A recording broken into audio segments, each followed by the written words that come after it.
Hello student, we are starting polynomial. किसी भी exam में जहाँ भी पॉलिनोमियल यूज़ होगा आपको इससे ज़्यादा स्टडी करने की नीड नहीं होगी। मैं गारंटी देता हूँ, अगर पॉलिनोमियल आपके किसी भी गवर्नमेंटेड एग्ज़ाम या कंपटीशन में, यूपी टेट में, सी टेट में, कहीं भी आपके सिलेबस का पार्ट बनता है तो आपको बस इतना पढ़ लेना है। इससे ज़्यादा आपको पढ़ने की आवश्यकता नहीं है। Specially CBSE board class 9th में अगर आपने ये इंट्रोडक्शन ऑफ पॉलिनोमियल अच्छे से समझ लिया तो आप सभी टाइप के क्वेश्चंस भी कर पाएंगे और बहुत अच्छे से आपका जो कमांड है वो इस कॉन्सेप्ट पे बन जाएगी। चलिए, टाइम वेस्ट ना करते हुए हम स्टार्ट कर रहे हैं पॉलिनोमियल। सबसे पहले इंट्रोडक्शन ऑफ पॉलिनोमियल की अगर मैं बात करूं तो the word polynomial comes from the poly. Poly means many. Poly जो वर्ड्स है वो मैनी मैनी चीज़ों के लिए, मतलब अगर हमारे एक से ज़्यादा चीज़ें हैं तो उसके लिए यूज होता है, ठीक है। और नॉमियल्स मीन्स हमारा टर्म से है, तो अगर किसी इक्वेशन में एक से ज़्यादा टर्म्स है तो हम उसको क्या बोलते हैं बेटा? पॉलिनोमियल बोलते हैं। It means that it contains many terms. इसका मतलब क्या है कि ये मैनी टर्म्स कंटेन करती है, मतलब इसमें एक से ज़्यादा टर्म होंगे, ठीक है। Polynomials are the subject of the algebraic expression. तो ये सब्जेक्ट है एल्जेब्रिक एक्सप्रेशन का, जिसको हम इक्वेशन भी बोलते हैं, ठीक है। Polynomial are algebraic expression that have में कंटेन एक्सपोनेंट्स, जिसमें एक्सपोनेंट्स होते हैं, विच आर एडिड, सब्ट्रैक्टेड और मल्टीप्लाइड। तो इसमें एक्सपोनेंट्स जो होते हैं वो हमें ऐड कर सकते हैं, हम उनको मल्टीप्लाई कर सकते हैं और सब्ट्रैक्ट कर सकते हैं, ठीक है। आपको ये समझ में आया? सबसे पहले आपको इंट्रोडक्शन ऑफ पॉलिनोमियल में क्या पढ़ना है कि पॉलिनोमियल्स क्या है। तो polynomials means many terms of algebraic expression is called polynomial, ठीक है। तो जब एक से ज्यादा टर्म्स होंगी तो उसको हम क्या बोलेंगे बेटा? पॉलिनोमियल बोलेंगे। अब हम यहाँ पर the expression which contain many or more term with non zero coefficient, ऐसी टर्म्स जिनमें नॉन जीरो कोफिशिएंट हो। मतलब सबसे बड़ी बात, अभी मैं आपको बताऊंगा कोफिशिएंट क्या होता है, वेरिएबल्स क्या होता है, एक्सपोनेंट्स क्या होता है। तो कंडीशन क्या है कि एक एक्सप्रेशन जिसको पॉलिनोमियल बोलना है उसमें एक से ज्यादा टर्म होनी चाहिए और उसका जो टर्म्स के कोफिशिएंट है वो नॉन जीरो होने चाहिए। मीन्स हमारा कोई ना कोई इंटीजर्स होना चाहिए, ठीक है बेटा। रेशनल नंबर्स हो सकता है, तो हमारा कोई नंबर हो, बस वो जीरो नहीं हो सकता, ये आपको ध्यान रखना है, ठीक है। एन एल्जेब्रिक फॉर्म जो पॉलिनोमियल के वो ये होती है। पॉलिनोमियल की एल्जेब्रिक फॉर्म क्या है आपको मैं बता दूं। सबसे पहले आपको क्या मिलेगा, जैसे आपने पढ़ा होगा क्वाड्रेटिक इक्वेशन 2x² + 3x + 4, इस तरह से। तो ये क्या होता है कि सबसे पहले बड़ी पावर वाली जो टर्म्स है x की, x क्या है हमारे यहाँ पर? वेरिएबल है। तो चलो पहले मैं आपको एक टर्म्स के बारे में बता देता हूँ। तो कोई भी पॉलिनोमियल है, यहाँ पर आप देखिए, तो उस वेरिएबल में बेटा क्या होता है कि टर्म्स होती हैं। और ये जो टर्म्स होती है इनमें क्या क्या होता है, यहाँ पर मैं इसको डिफाइंड कर रहा हूँ अच्छे से। देखिए, अगर मेरी एक 2x² एक टर्म लिखी हुई है, ठीक है, तो सबसे पहले इसको मैं टर्म कब बोलूंगा, और इसमें जो टू है वो क्या है? तो टू क्या होता है बेटा? हमारा कोफिशिएंट होता है। तो x² का कोफिशिएंट यहाँ पर क्या है? टू है। तो टू हमारा कोफिशिएंट होगा। इसी के लिए बोल रहा है कि ये नॉन जीरो नहीं होना चाहिए। यहाँ पर लिखा हुआ है ना कि कोफिशिएंट नॉन जीरो होना चाहिए, ठीक है। तो कोफिशिएंट हमारा जीरो नहीं हो सकता, मतलब नॉन जीरो होना चाहिए। तो कोफिशिएंट यहाँ पर देखो टू है, तो फर्स्ट कंडीशन हो गई। सेकंड क्या है कि ये जो x के ऊपर ये पावर है, ये इसकी क्या है? पावर्स है, ठीक है।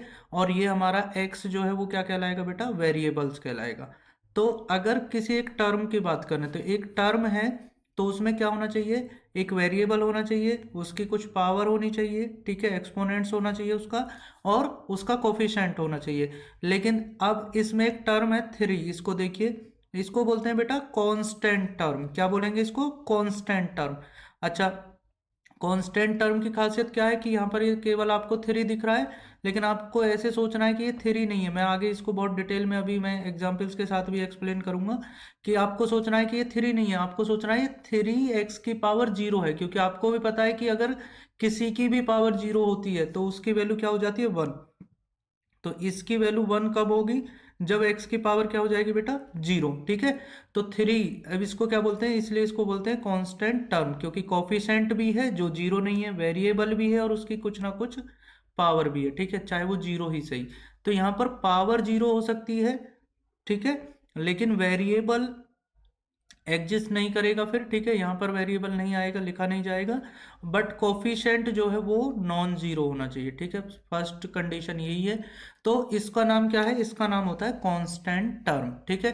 अब आपको ये इक्वेशन दिखाई दे रही है, तो आप इसमें देखिए कोफिशिएंट है, वेरिएबल है, और उसका क्या है बेटा, एक्सपोनेंट्स है, ठीक है। उसको टर्म्स, ये एक टर्म हो गई, इसमें इसमें एक और सेकेंड टर्म है, उसमें कोफिशिएंट क्या है 2, वेरिएबल क्या है 1, और पावर क्या है 1, इसको क्या बोलेंगे, एक्सपोनेंट्स।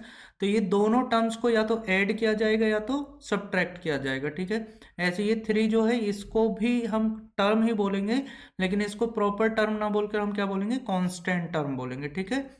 चलिए, तो इस प्रकार हमारे जो ये जो आगे लिखा होता है ना, वेरिएबल्स की पावर्स के आगे जो लिखा होता है, वेरिएबल और एक्सपोनेंट्स इसके जो पावर के आगे लिखा रहता है, ठीक है, उनको क्या बोलते हैं बेटा, उन सभी को हम बोलते हैं कांस्टेंट। तो अगर मैं यहाँ पर आपको directly A0 A1 A2 3 A4 A6 ये कांस्टेंट ऐसे बताता तो आपको समझ में नहीं आता। अब आपको समझ में आया ना कि जो भी ये आगे लिखे होते हैं हमारे इक्वेशन में वेरिएबल के, ठीक है, ये सभी हमारे क्या होते हैं, कांस्टेंट होते हैं, ठीक है।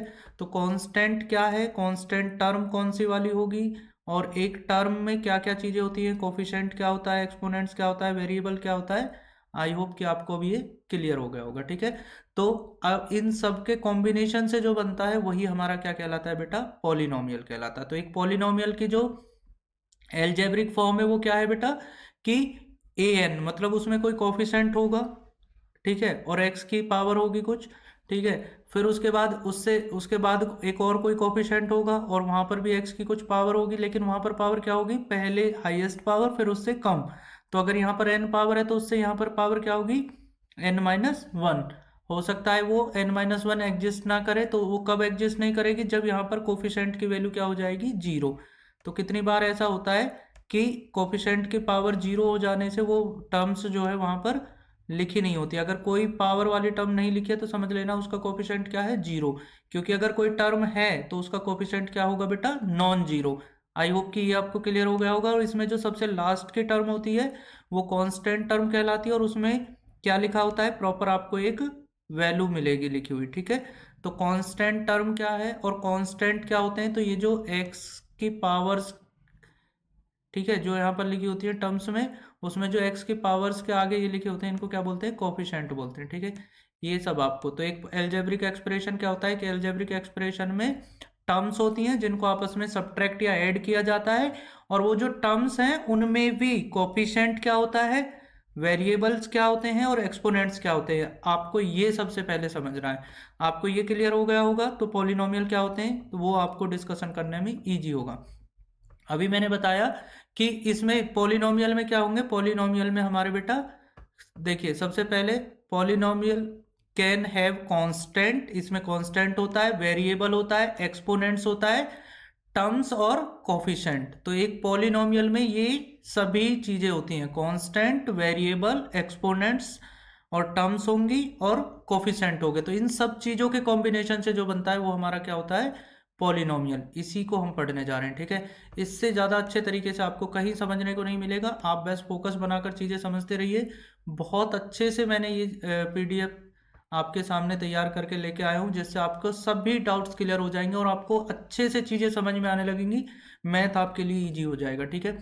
अब कांस्टेंट क्या होता है, फिर आपको इन सबको डिफाइंड करना है। तो कांस्टेंट क्या है, जो फिक्स न्यूमेरिकल वैल्यू होती है, ठीक है, इस एक्सप्रेशन में जो एक फिक्स न्यूमेरिकल वैल्यू होती है, फिक्स न्यूमेरिकल वैल्यू जो जिसमें x की पावर कुछ भी नहीं होती है, मतलब x की पावर वहां पर क्या होगी, आप अभी मैंने एक्सप्लेन किया 0, वो वाली जो टर्म है वो हमारा कांस्टेंट कहलाती है, ठीक है। और जो कोफिशिएंट होते हैं x की डिफरेंट पावर्स के वो भी हमारे कांस्टेंट होते हैं। अभी आपको यहाँ पर जैसे सिंपल हमें कुछ भी क्या है कि एक एग्जाम्पल है जिसमें कांस्टेंट क्या है, उनकी वैल्यू क्या है और क्या इनकी वैल्यू फिक्स होती है या नहीं होती है, ये बताना है। तो क्या पाई को आप कांस्टेंट कहेंगे, देखिए पाई की वैल्यू इरेशनल नंबर्स होती है, √2 की वैल्यू भी इरेशनल नंबर्स है, मतलब इनके हमें पता नहीं है कि पॉइंट के बाद क्या क्या डिजिट रेगुलरली आगे चलती रहेंगी, ठीक है। तो ये फिक्स नहीं है, तो इनको जब कांस्टेंट फॉर्म में लेना है तो पहले हमें इनकी किसी वैल्यू को क्या करना होता है, इस वैल्यू को पहले फिक्स करना होता है। तो जब वैल्यू फिक्स हो जाती है उसके बाद हम उसको as a constant term use कर सकते हैं किसी भी फॉर्मूले में या किसी भी एल्जेब्रिक एक्सप्रेशन में। जैसे अब यहाँ पर देखिए, अगर मान लीजिए दो सर्कल है, एक 2 सेंटीमीटर रेडियस का, एक 4 सेंटीमीटर रेडियस का है। अगर आपको इसका सरकमफेरेंस पूछा जाए तो सरकमफेरेंस क्या हो जाएगा, 2 पाई आर। 2 पाई आर में फर्स्ट वाले का कितना हो जाएगा, 2 पाई इंटू फर्स्ट वाले की बेटा क्या रख दीजिए, रेडियस। ठीक है, फिर यहाँ से कितना हो जाएगा, 2 और 2 4 हो जाएंगे। पाई की वैल्यू हमें क्योंकि क्लियरली नहीं पता है तो इसको पाई के फॉर्म में लिख देते हैं, क्योंकि अभी हम इसको क्या नहीं बना सकते, एज ए फिक्स वैल्यू नहीं बना सकते। ठीक है, अगर हमको फिक्स वैल्यू में आंसर चाहिए तो हमको इसकी वैल्यू रखनी होगी 3.14। ठीक है, ऐसे ही नेक्स्ट वाले फॉर्मूले में क्या हो गया कि जहां पर आर है बस वहां पर क्या आ जाएगा बेटा, 2 पाई आर 2।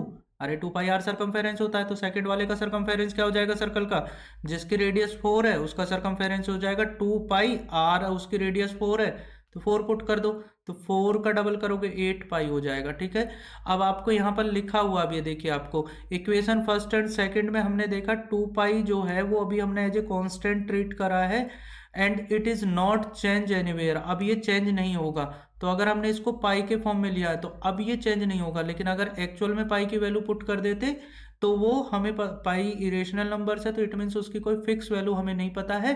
बट अगर हमें एग्जैक्ट आंसर बताना है तो सबसे पहले हमें क्या करना होता है, एक फिक्स वैल्यू लेनी होती है, उसी को हम क्या बोलते हैं बेटा, कांस्टेंट बोलते हैं। फिर बात आती है सर वेरिएबल क्या है। ठीक है, वेरिएबल्स क्या होते हैं, तो हिंदी में इनको बोलते हैं चर। ठीक है, अब वेरिएबल्स क्या होते हैं तो हिंदी में इनको बोला जाता है चर, और कांस्टेंट जो टर्म्स होती है उनको बोला जाता है अचर। तो यहाँ पर चर क्या है, ठीक है, जो यूपी बोर्ड वाले बच्चे इसको देख रहे हैं तो उनके लिए भी मैं इजी कर दूंगा, कोई दिक्कत नहीं है, मैं बाईलैंग्वेज एक्सप्लेन कर रहा हूँ इसलिए। ठीक है, एक symbol which may be assign different value, एक सिंबल, कोई भी एक सिंबल होगा जिसकी हम डिफरेंट वैल्यू असाइन कर सकते हैं, वो क्या कहलाता है बेटा, वेरिएबल कहलाता है। मोस्ट इंपॉर्टेंट आप इसको ध्यान रखिएगा। ठीक है, जिसकी हम वैल्यू को कुछ भी मतलब डिफरेंट वैल्यू असाइन कर सकते हैं वो हमारा वेरिएबल हो सकता है, मतलब इसकी वैल्यू फिक्स नहीं होती है। और कांस्टेंट की क्या डेफिनेशन थी कि उसकी वैल्यू क्या होती है बेटा, फिक्स। ठीक है, आई होप कि ये क्लियर हो गया होगा। अब हिंदी में इसको बोलते हैं चर, तो जिसकी वैल्यू में क्या होता रहे बेटा, परिवर्तन हो सके, या जिसकी डिफरेंट वैल्यू हम असाइन कर सकते हो वो हमारा चर कहलाता है। ठीक है, अब आपको बता दें तो जितने भी ABCD के अक्षर हमारी इक्वेशन में यूज होते हैं वो सब हमारे क्या होते हैं, वेरिएबल्स होते हैं। ठीक है, तो एक वेरिएबल्स और एक कांस्टेंट मिलकर एक टर्म्स बनाएंगे, तो वेरिएबल्स की कितनी पावर होगी वो उसका एक्सपोनेंट्स कहलाएगा। ठीक है, तो यही चीज आपको मैं आगे समझाने वाला हूं। ठीक है, चलिए अब आपको समझ में आया वेरिएबल क्या होता है और नॉन वेरिएबल्स क्या होता है, मींस कांस्टेंट टर्म क्या होती है। अब बात हम करते हैं कि एक टर्म कैसे जनरेट करते हैं। तो टर्म क्या होती है बेटा, कि अगर हम एक एक्सप्रेशन की बात करें तो उस एक्सप्रेशन में क्या होता है कि डिफरेंट टर्म्स होती हैं, और वो जो टर्म्स हैं या तो उनका क्या होता है बेटा, एडिशन होता है या तो सब्ट्रैक्शन होता है। देखिए आपको मैं एक बात बता दूं, वेरिएबल और कांस्टेंट के बीच में मल्टीप्लाई और डिवाइड हो सकता है, बट दो टर्म्स के बीच में, अगर मैं दो टर्म्स की बात करूं तो दो टर्म्स के बीच में केवल या तो एडिशन होगा या तो सब्ट्रैक्शन होगा। मतलब आपने जितनी भी इक्वेशन पढ़ी होंगी या तो उसमें प्लस लगा होता है या तो माइनस लगा होता है। 2x² plus 2x+3, 2x² minus 2x+3, इस तरह से। तो मतलब इन टर्म्स के बीच में केवल दो ही साइन आ सकते हैं, या तो प्लस का या तो माइनस का। ठीक है, इससे सिंपल तरीके से आपको पॉलिनोमियल कहीं समझ में नहीं आएगा, अच्छे से सीखिए, समझिए, क्वेश्चन अपने आप होंगे आपसे। ठीक है, और किसी भी लेवल का कॉन्सेप्ट आपको एंट्रेंस में कहीं भी आता है, किसी भी एग्जाम में आता है, तो ये सारी चीजें ही आपको हेल्प करेंगी आपको पॉलिनोमियल के क्वेश्चन करने में। ठीक है, अब टर्म्स क्या होती हैं, दो टाइप्स के टर्म्स होती है, एक लाइक टर्म्स होती हैं, एक अनलाइक टर्म्स होती हैं। जैसे मान लीजिए यहाँ पर क्या लिखा हुआ है बेटा, 2x² और इसमें क्या लिखा हुआ है 2x। तो यहाँ पर x की 2 पावर है, एक्सपोनेंट्स क्या है, यहाँ पर 2 है, और यहाँ पर एक्सपोनेंट्स क्या है, 1 है। इसका अगर कुछ नहीं लिखा है तो समझ लीजिए 1 है, और अगर x ही नहीं लिखा है तो समझ लीजिए कितना एक्सपोनेंट है बेटा, 0 पावर है, मतलब कोई भी एक्सपोनेंट्स नहीं है, मतलब 0 पावर है। ठीक है, आपको अगर ये दो बातें समझ में आ गई तो ये क्या है, ये सब एक दूसरे से अनलाइक टर्म्स है। तो लाइक टर्म्स क्या होंगी सर, जिनमें ऐसी कोई टर्म्स हमें देखनी है जिसके पावर x की, मतलब वेरिएबल की पावर सेम हो, एक्सपोनेंट्स क्या हो उसमें भी सेम हो, चाहे उसका कोफिशिएंट डिफरेंट हो। तो मतलब हमें क्या है कि अगर 2x² का कोई लाइक टर्म की बात करें कौन सी हो सकती है, तो ऐसे एक एग्जांपल लिया है मैंने, 4x² हो सकता है। 2x² का लाइक टर्म कौन सी हो सकती है, 4x²। क्यों हो सकती है, क्योंकि इसमें वेरिएबल की जो पावर है वो क्या होनी चाहिए बेटा, सेम होनी चाहिए। लेकिन सर 2x भी तो है यहाँ पर, ये बिल्कुल एक से तो दिख रहे हैं, नहीं। हमारा लाइक टर्म का मतलब है कि हमारी पावर सेम होनी चाहिए वेरिएबल की, सेम वेरिएबल की, ठीक है, कोफिशिएंट चाहे डिफरेंट हो। आई होप कि आपको ये क्लियर हो गया। और टर्म्स के बीच केवल प्लस माइनस लगता है, ये याद रखिएगा। लाइक टर्म्स क्या होती है, यहाँ पर मैंने आपको एग्जांपल दे रखा है, सेम वेरिएबल सेम पावर वाली जो टर्म्स होती है, चाहे coefficient do not need to match, मतलब कोफिशिएंट सेम नहीं हो तो भी चलेगा, लेकिन पावर और वेरिएबल क्या होने चाहिए, सेम। आई होप कि आपको ये क्लियर हो गया होगा। यहाँ पर देखिए जितनी भी टर्म्स है ये सब सेम टर्म्स हैं, चाहे इनके वेरिएबल 3 है, 7 है, 9 है, 5 है। हमें इसके कोफिशिएंट से कोई मतलब नहीं है, हमें वेरिएबल की क्या देखनी है बेटा, पावर। तो वेरिएबल की पावर सब में 1 है, तो वेरिएबल की पावर सब सभी टर्म्स में क्या है बेटा, 1 है। इसलिए ये सब क्या है, लाइक टर्म्स हैं। और इसमें वेरिएबल क्या है, एक्स है, और पावर क्या है, 1 है। 1 है और सेम है, इसलिए ये सब क्या है, लाइक टर्म्स है।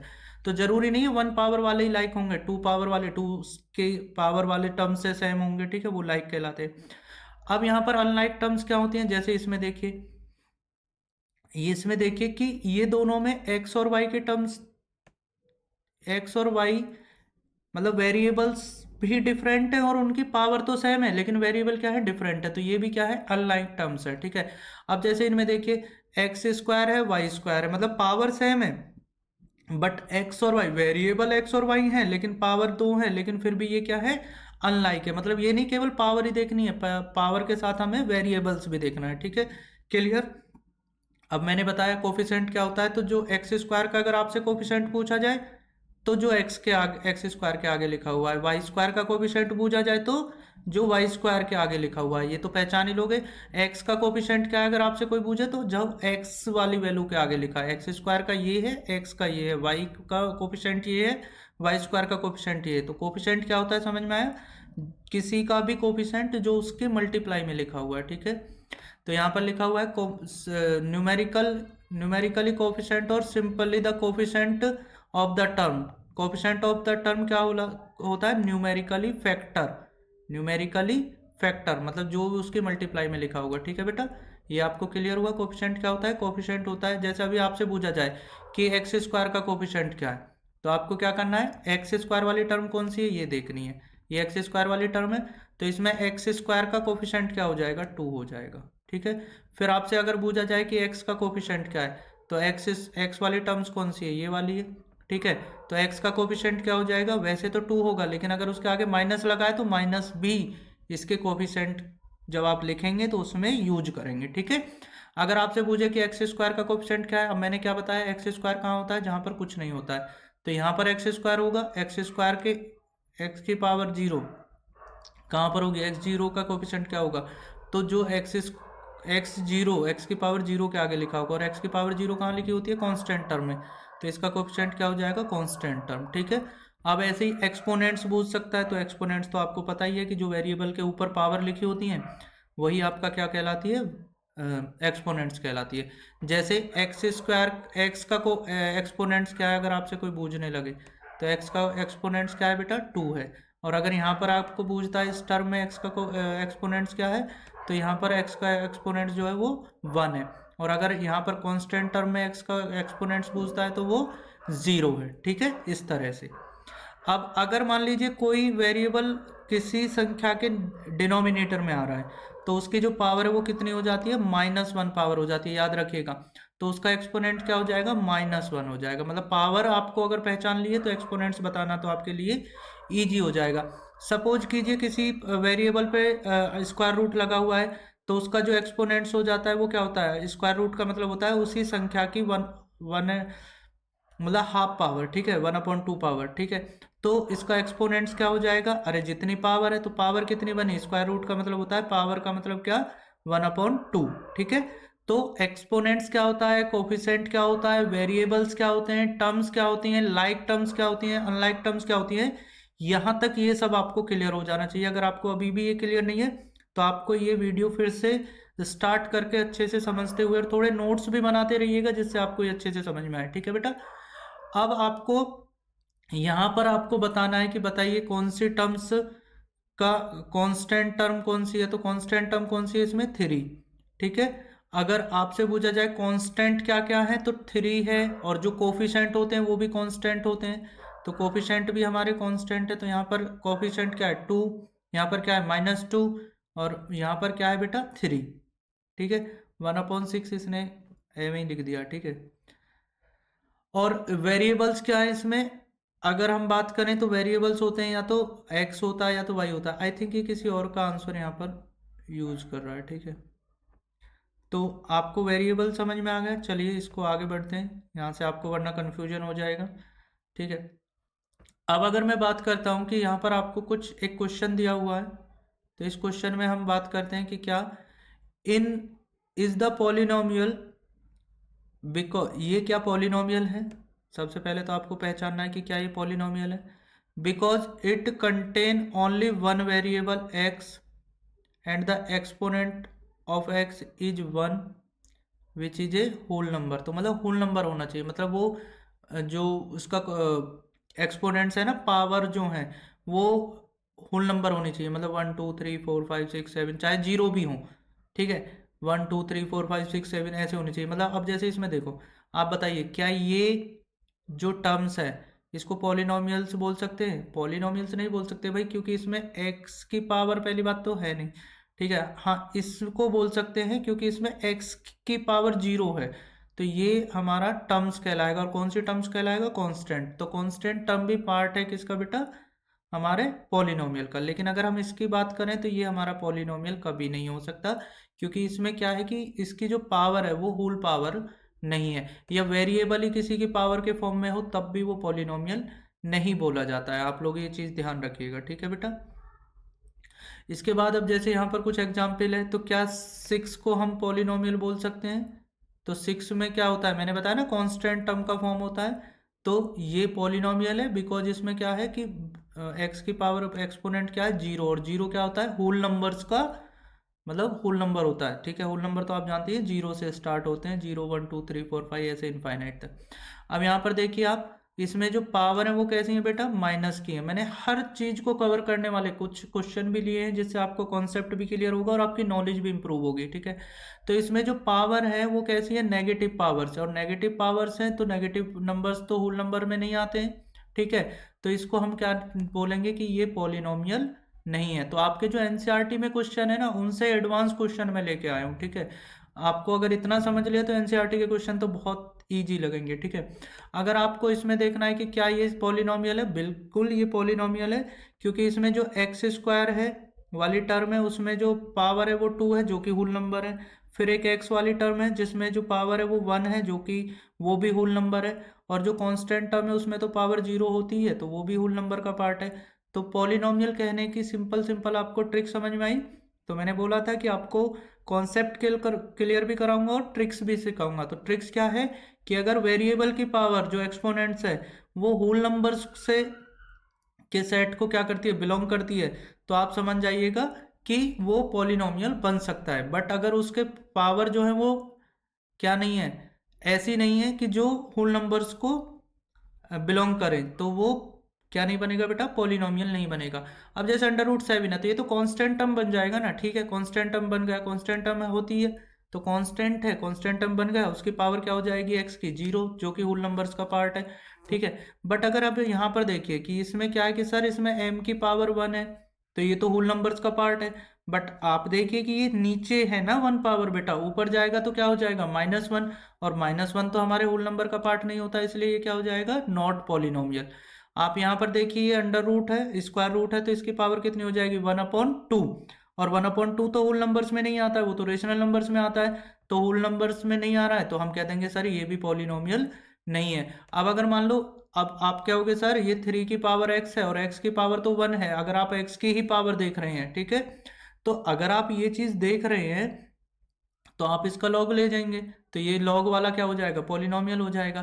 तो ये पॉलिनोमियल है क्योंकि इसमें जो पावर के रूप में लिखा हुआ x है वो भी, अब इसको 3x को क्या मान लेंगे, 3 की पावर x को y मान लेंगे, तो फिर ये सिंपल एक पॉलिनोमियल एक्सप्रेशन हो जाएगा। ठीक है, क्लियर बेटा? तो किन चीज़ों का ध्यान रखना है, आई होप कि आपको क्लियर हो गया। अब यहाँ पर आपको नेक्स्ट क्वेश्चन आता है, ये आपका एनसीईआरटी का भी क्वेश्चन है। आपको क्या करना है, एक्स स्क्वायर का कोफिशिएंट डिफाइन करना है। एक्स स्क्वायर का कोफिशिएंट कैसे बताओगे, तो एक्स स्क्वायर का कोफिशिएंट जब आप इक्वेशन देखें तो बस आपको फोकस करना है उस टर्म पे जिसमें एक्स स्क्वायर लिखा हुआ है। तो एक्स स्क्वायर इस पूरी इक्वेशन में एक्स स्क्वायर यहाँ लिखा हुआ है, इसका कोफिशिएंट बताना है। तो कोफिशिएंट कौन सी वैल्यू होती है, जो एक्स स्क्वायर के बेटा आगे लिखी होती है, ठीक है। तो एक्स स्क्वायर के आगे क्या लिखा हुआ है, 7। यहाँ पर एक्स स्क्वायर के आगे क्या लिखा हुआ है, 1। और यहाँ पर एक्स स्क्वायर के आगे क्या लिखा हुआ है, पाई। तो इन तीनों में जो कोफिशिएंट ऑफ एक्स स्क्वायर बूझा है उसका आंसर हो जाएगा, इस वाले टर्म में हो जाएगा 7, ठीक है। इस वाले टर्म में कुछ नहीं लिखा हुआ है तो वहां पर मल्टीप्लाई में क्या मान लेना, 1। और इसमें क्या हो जाएगा, पाई, ठीक है। क्लियर? तो अगर आपसे कोफिशिएंट पूछा जाता है तो जिसका कोफिशिएंट पूछा जाता है उसकी मल्टीप्लाई में जो डिजिट लिखी हुई है वही उसका कोफिशिएंट हो जाता है। आई होप कि आपको ये क्लियर हो गया होगा। अब यहाँ पर देखिए क्वेश्चन है, ये थोड़ा सा अच्छा क्वेश्चन है, कंपटीशन लेवल का क्वेश्चन है। आपको क्या करना है, ठीक है, कि सबसे पहले आपको ये इक्वेशन दी हुई है तो आपको इनकी पहले करनी है बेटा मल्टीप्लाई। जब आप इनकी मल्टीप्लाई करेंगे तो आपको कुछ वैल्यू मिलेंगी, उनमें से एक्स स्क्वायर कौन सा है ये आपको फिर चेक करना है, ठीक है। तो सबसे पहले 2x की मल्टीप्लाई एक्स में करोगे तो 2x की मल्टीप्लाई एक्स में करोगे तो ये हो जाएगा 2x स्क्वायर, यहाँ पर देखिए नीचे लिखा हुआ है, ठीक है। फिर 2x की मल्टीप्लाई 1/x में करोगे, 2x की मल्टीप्लाई 1/x में तो x से x कैंसिल हो जाएगा और केवल क्या आएगा बेटा, 2, ठीक है। ये थोड़ा सा ये नीचे आएगा, ये राइटिंग में इसमें टाइपिंग एरर है, ठीक है। उसके बाद क्या है कि अब एक्स स्क्वायर की मल्टीप्लाई जब आप एक्स में करोगे तो एक्स की पावर हो जाएगी 3, और एक्स स्क्वायर की जब आप 1/x में करेंगे तो एक पावर कम हो जाएगा, तो यहाँ पर केवल क्या रह जाएगा बेटा, एक्स। तो सबसे पहले आपको अगर इस तरह का क्वेश्चन आता है तो दोनों ब्रैकेटों की मल्टीप्लाई करना है। अब आपको समझ में आ रहा है कि एक्स स्क्वायर वाली टर्म कौन सी रह गई, तो एक ही टर्म है ये वाली जिसमें एक्स स्क्वायर है, ठीक है। तो आपको पूछा गया था find the coefficient of x square, find the coefficient of x square. तो एक्स स्क्वायर में आगे क्या लिखा हुआ है बताइए सर, 2। तो हमें 2 हमारा क्या हो जाएगा, एक्स स्क्वायर का कोफिशिएंट, ठीक है। इसको प्रॉपर लिखने के लिए पहले बड़ी पावर को लिख लीजिए, फिर उससे छोटी पावर, फिर उससे कम पावर, फिर उससे ऐसे एक्सपोनेंट्स के डिक्रीजिंग फॉर्म में, ठीक है। इसको लिख लीजिए तो कोफिशिएंट क्या हो जाएगा इसका, 2 हो जाएगा। अब ये हमारा जो बेसिक था पॉलिनोमियल्स का वो हमारा कवर हो गया। टर्म्स क्या होती हैं, कांस्टेंट टर्म क्या होती है, कोफिशिएंट क्या होते हैं, एक्सपोनेंट्स क्या होते हैं, वेरिएबल्स क्या होते हैं, लाइक टर्म्स क्या होती हैं, ये सब अगर हमारा कवर हो जाता है और ये सब आप अच्छे से सीख लेते हैं तब आपको पॉलिनोमियल का क्लासिफिकेशन जल्दी से समझ में आता है। तो पॉलिनोमियल को बेसिकली टर्म्स के बिहाफ पर और वो जो टर्म्स की जो पावर है, ठीक है, सबसे पहले तो हम टर्म्स के बिहाफ पर क्लासिफाई करेंगे। तो टर्म्स के बिहाफ पर जब हम क्लासिफाई करते हैं तो अगर किसी पॉलिनोमियल में एक ही टर्म है, कितनी टर्म है बेटा, नंबर ऑफ टर्म कितनी है, 1, ठीक है। तो वो हमारा क्या कहलाएगा, ओनली 1 टर्म है तो मोनोनोमियल, मोनोमियल्स। और अगर हमारे 2 टर्म्स हैं तो बायोनोमियल। अब मैंने बताया था बाइनोमियल्स क्या होते हैं, देखिए सुनिए, मैंने पॉलिनोमियल्स को 2 पार्ट्स में डिवाइड किया था, शुरू में ही बताया था। Poly means many, nomials means term. तो मैनी टर्म्स पॉलिनोमियल्स कहलाता है। लेकिन अगर मोनोमियल्स, यहाँ से देखिए, मोनोमियल्स आ जाए तो 1 के लिए मीन्स उसमें एक टर्म है। बाई, जैसे तुम पढ़ते हो कार्बन डाइऑक्साइड, ठीक है, बाई जो है वो किसके लिए यूज होता है, 2 टर्म्स के लिए।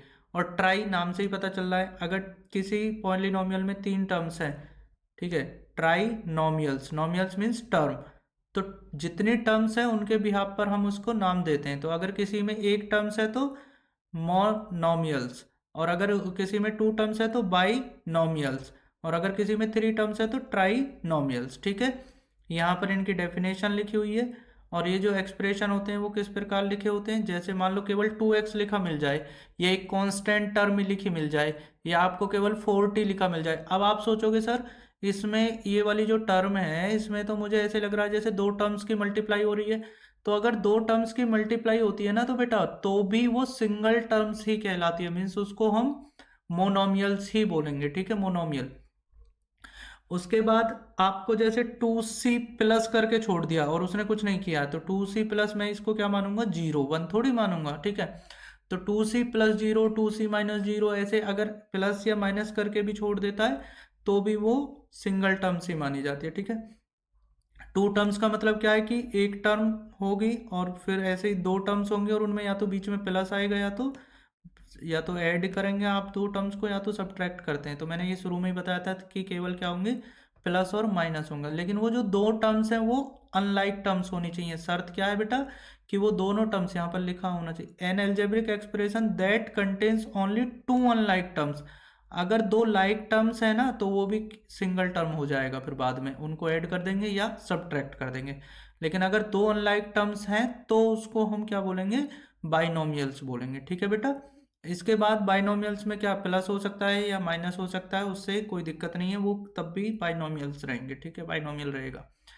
इस प्रकार अगर यहाँ पर एक एग्जांपल लेते हैं कि 6x प्लस 2x स्क्वायर। अब आप क्या होगे, सर ये दोनों तो अनलाइक टर्म्स हैं, अब इसमें प्लस की जगह क्या यूज कर दिया, मल्टीप्लाई। तो क्या अभी इसको बाइनोमियल्स बोलेंगे, ये अच्छा क्वेश्चन है। अगर ये समझ लिए तो आपको क्लियर हो जाएगा कि बाइनोमियल्स कब बोला जाएगा और उसकी कंडीशन क्या है। तो इनकी मल्टीप्लाई कैसे करते हैं, संख्याओं की संख्या से, नंबर से मल्टीप्लाई कर दीजिए, और वेरिएबल्स की वेरिएबल्स में। तो ये क्या हो जाएगा, ये सिंगल टर्म हो जाएगा। तो आप ध्यान रखिएगा, केवल प्लस और माइनस जो सिंबल है, साइन है, उससे ही दोनों अनलाइक टर्म्स जो है वो सेपरेट होनी चाहिए।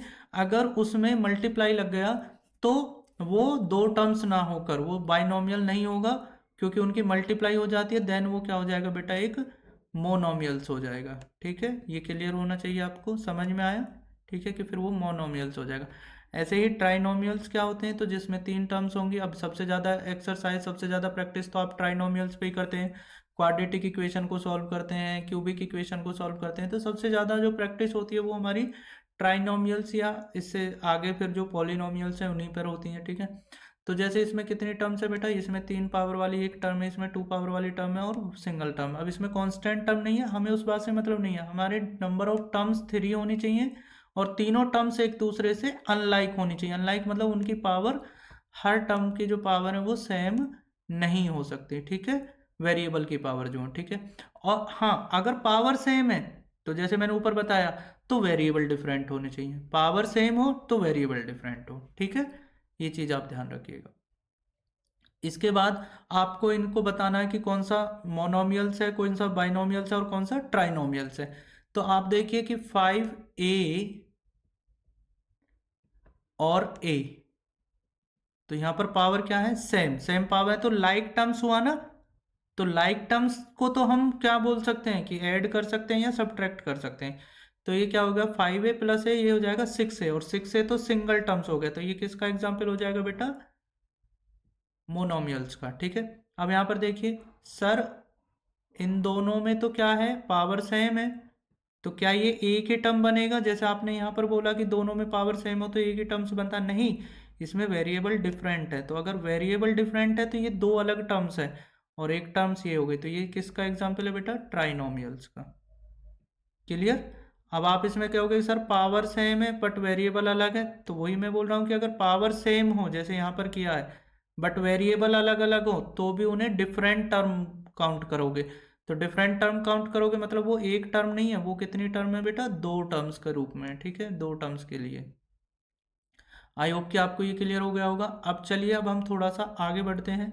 अब अगर दो टर्म्स हैं और उनकी मल्टीप्लाई हो रही है तो फिर ये हो जाएगी सिंगल टर्म। तो ये वाली तो हो गई सिंगल टर्म, और इसमें ये एक टर्म डिफरेंट है तो ये टू टर्म्स हो गई। तो टू टर्म्स का मतलब क्या है कि ये बाइनोमियल का एग्जाम्पल है। ऐसे इन दोनों की मल्टीप्लाई हो रही है, प्लस ए हो रहा है, तो देखिए यहाँ पर ये एग्जाम्पल सॉल्व कर दिया है, ठीक है। तो ये किसका एग्जाम्पल होगा, 6 हो गया, और इसको मोनोमियल्स बोलेंगे। आप ये खुद से प्रैक्टिस कीजिएगा, क्वेश्चन का इसका स्क्रीनशॉट लेके आपने जो समझा है उसके बिहाफ पे आप अपने आप करने का एक बार ट्राई कीजिएगा। देखते हैं आप इसको कितना अच्छे से सीख पाए हैं, ठीक है, प्रैक्टिस कीजिएगा। चलिए आगे बढ़ते हैं। सॉल्यूशन आपके सामने इसमें आ ही रहा है, तो अगर आपको नहीं होता है तो फिर सॉल्यूशन से हेल्प से आप चीज़ों को सीखने की कोशिश कीजिएगा, ठीक है। अब हम डिग्री के बेस पर भी पॉलिनोमियल को डिफाइंड करते हैं। तो अभी हमने किया था किसके बेटा, टर्म्स के बेस पर। अब हम किस में करेंगे, डिग्री के बेस पर। तो डिग्री के बेस पर क्या होता है, सबसे पहले जिसमें कोई डिग्री होगी ही नहीं, एक्सपोनेंट्स होगा ही नहीं वेरिएबल्स का, उसे कांस्टेंट पॉलिनोमियल बोलते हैं। फिर वेरिएबल की अगर सिंगल पावर है, वेरिएबल चाहे कितने भी यूज हो रहे हो लेकिन वेरिएबल की पावर कितनी हो, सबकी 1, मैक्सिमम पावर की बात करते हैं हम, वेरिएबल की मैक्सिमम पावर 1 सभी टर्म्स में, टर्म्स कितनी भी हों, वेरिएबल कितने भी यूज हो रहे हों लेकिन सभी की पावर कितनी हो, 1। तो मैं यहाँ पर लिख देता हूँ, अगर पावर 1 है यहाँ पर पावर क्या होगी, 0, यहाँ पर पावर कितनी होगी, 2, मैक्सिमम पावर। ऐसा नहीं है वन पावर वाले भी टर्म्स होगी लेकिन सबसे बड़ी पावर, मैक्सिमम पावर जो है वो वेरिएबल की क्या रहे, 2, तो उसका नाम हो जाता है क्वाड्रेटिक पॉलिनोमियल। फिर अगर किसी वेरिएबल की किसी पॉलिनोमियल में मैक्सिमम पावर सभी टर्म्स में कितनी है, 3 है, तो वो क्यूबिक है, ठीक है। ऐसे 4 है तो बाई क्वाड्रेटिक है, ठीक है बेटा। अब इसका आप एक स्क्रीनशॉट ले लीजिएगा, इससे आपको जो है बाद में भी रिवाइज करने में, या ये टेबल बना लीजिएगा अच्छे से, ठीक है, जिससे आपको बाद में यह रहेगा कि क्वाड्रेटिक पॉलिनोमियल किसे बोलते हैं, क्योंकि ये 10th क्लास में, देखो 10th क्लास में आपको इसको और क्यूबिक पॉलिनोमियल को सॉल्व करना है, 11th क्लास में आपको, 12th क्लास में, 11th हायर एजुकेशन में इन सबको अच्छे से समझना है, ठीक है। यहाँ पर बाइनोमियल पढ़ोगे तो ये सब आएगा आपका, ठीक है, पॉलिनोमियल, फिर तो वहाँ पर 11th क्लास में कंप्लीट आपको समझना है। 9th क्लास में आपको जो 4th चैप्टर है उसमें लीनियर इक्वेशंस को सॉल्व करना है, तो आपके 9th क्लास में 4th चैप्टर यही रहेगा, बस इसी को अच्छे से समझना है, ठीक है। अब जो सेकंड चैप्टर हम पढ़ रहे हैं इसमें थोड़ा सा क्वाड्रेटिक इक्वेशन भी आएगा सॉल्व करने के लिए, थोड़ा सा क्यूबिक इक्वेशन भी आएगा 9th क्लास में। 10th क्लास में यही आपका क्या हो जाएगा, 4th चैप्टर जो है आपका एनसीईआरटी का जो 4th चैप्टर है वो आपको क्वाड्रेटिक इक्वेशन को सॉल्व करना ही सीखना है। तो ये सब आपके 9, 10th में इन सब पे काम करना है, ठीक है। और फिर हायर एजुकेशन में बड़े मतलब मैक्सिमम पावर, जब 2 से ज़्यादा पावर हो, 3 हो, 4 हो, 5 हो, उन पे कैसे काम करते हैं ये सब आप सीखेंगे, ठीक है। और 11th क्लास में तो आप बाइनोमियल्स पढ़ेंगे, तो वहाँ पर लगभग सभी पावर्स को डील करना आपके काम आएगा, ठीक है।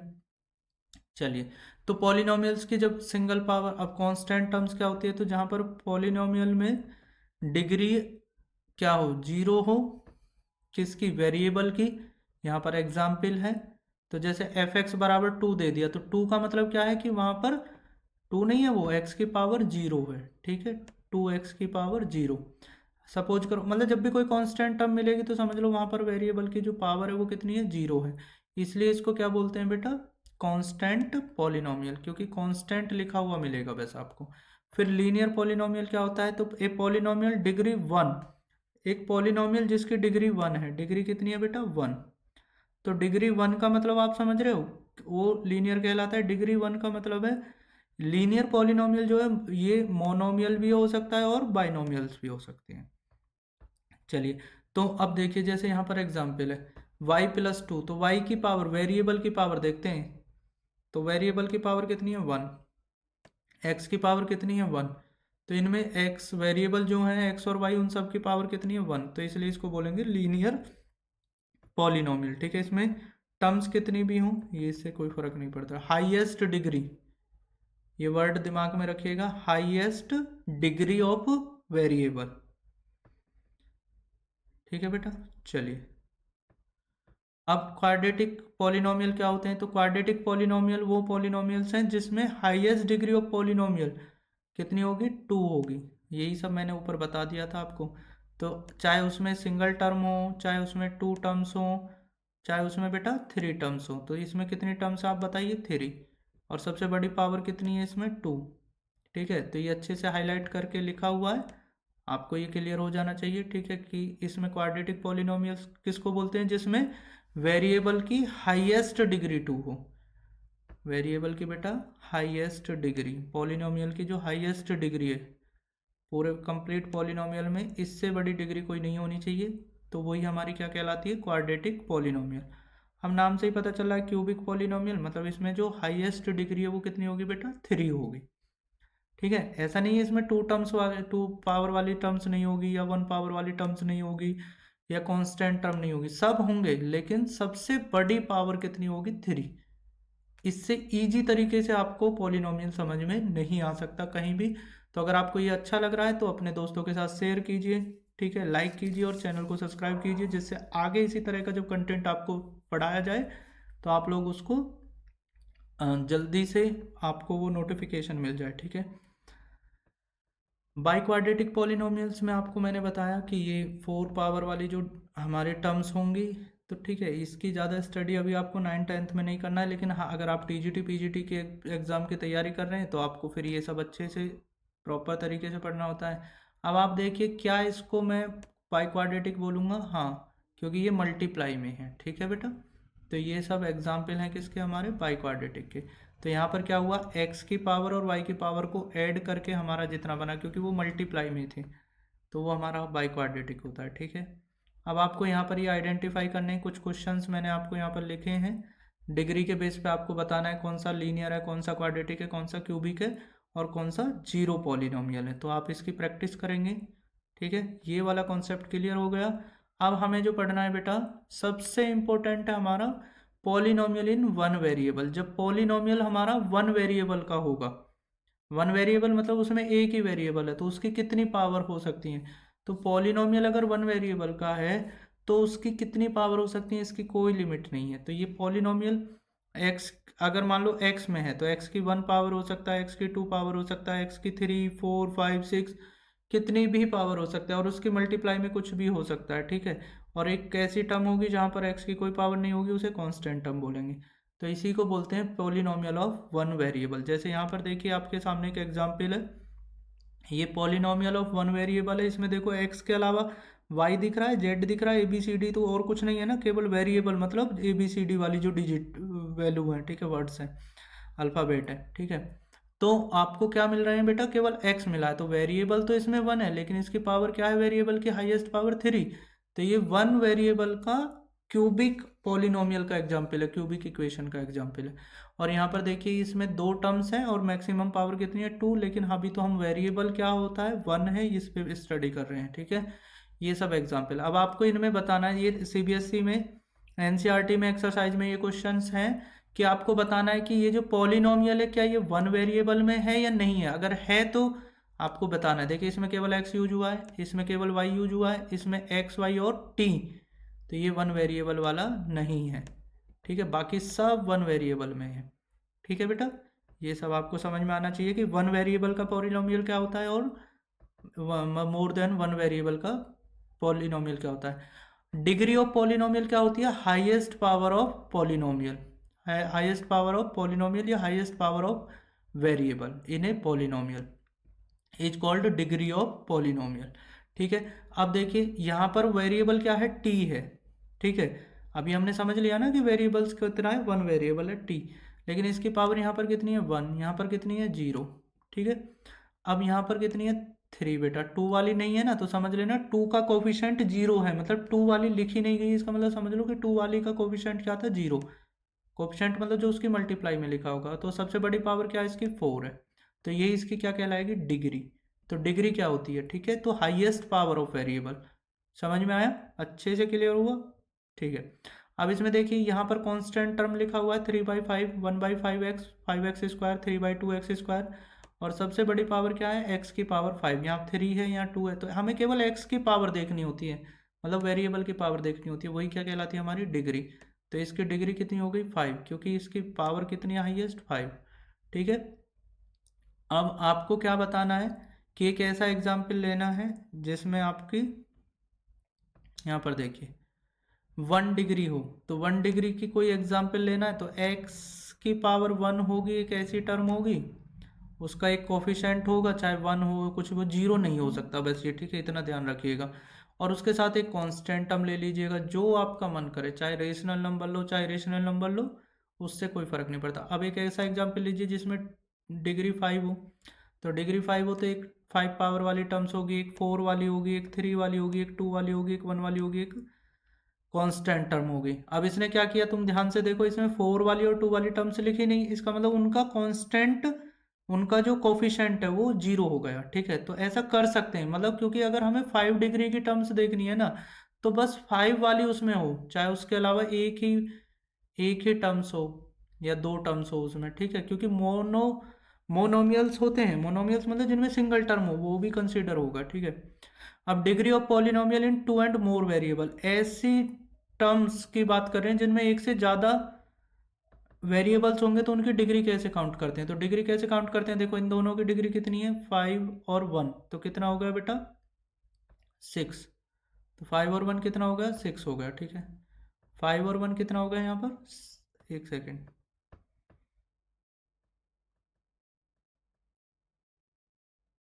चलिए बिना टाइम वेस्ट करते हुए, ठीक है, ये टॉपर्स बच्चों के लिए है केवल, क्योंकि इतना फोकस अच्छे से, इतनी अच्छे से पढ़ाई केवल टॉपर्स बच्चे ही कर सकते हैं, और वही इतना डेप्थ में स्टडी करके अपनी एग्जाम की तैयारी करते हैं।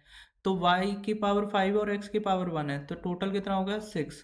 अब यहाँ पर देखिए 2 पावर और 3 पावर कितनी हो गई 5, 1 पावर और 2 पावर कितनी हो गई बेटा 2, और ये माइनस के 1/3 ये कांस्टेंट टर्म है, तो इसमें तो पावर को सोचना ही नहीं है। तो मैक्सिमम की बात करते हैं, तो यहाँ पर 5 बन रही थी, यहाँ पर 2 बन रही थी, और यहाँ पर क्या बन रही थी 6।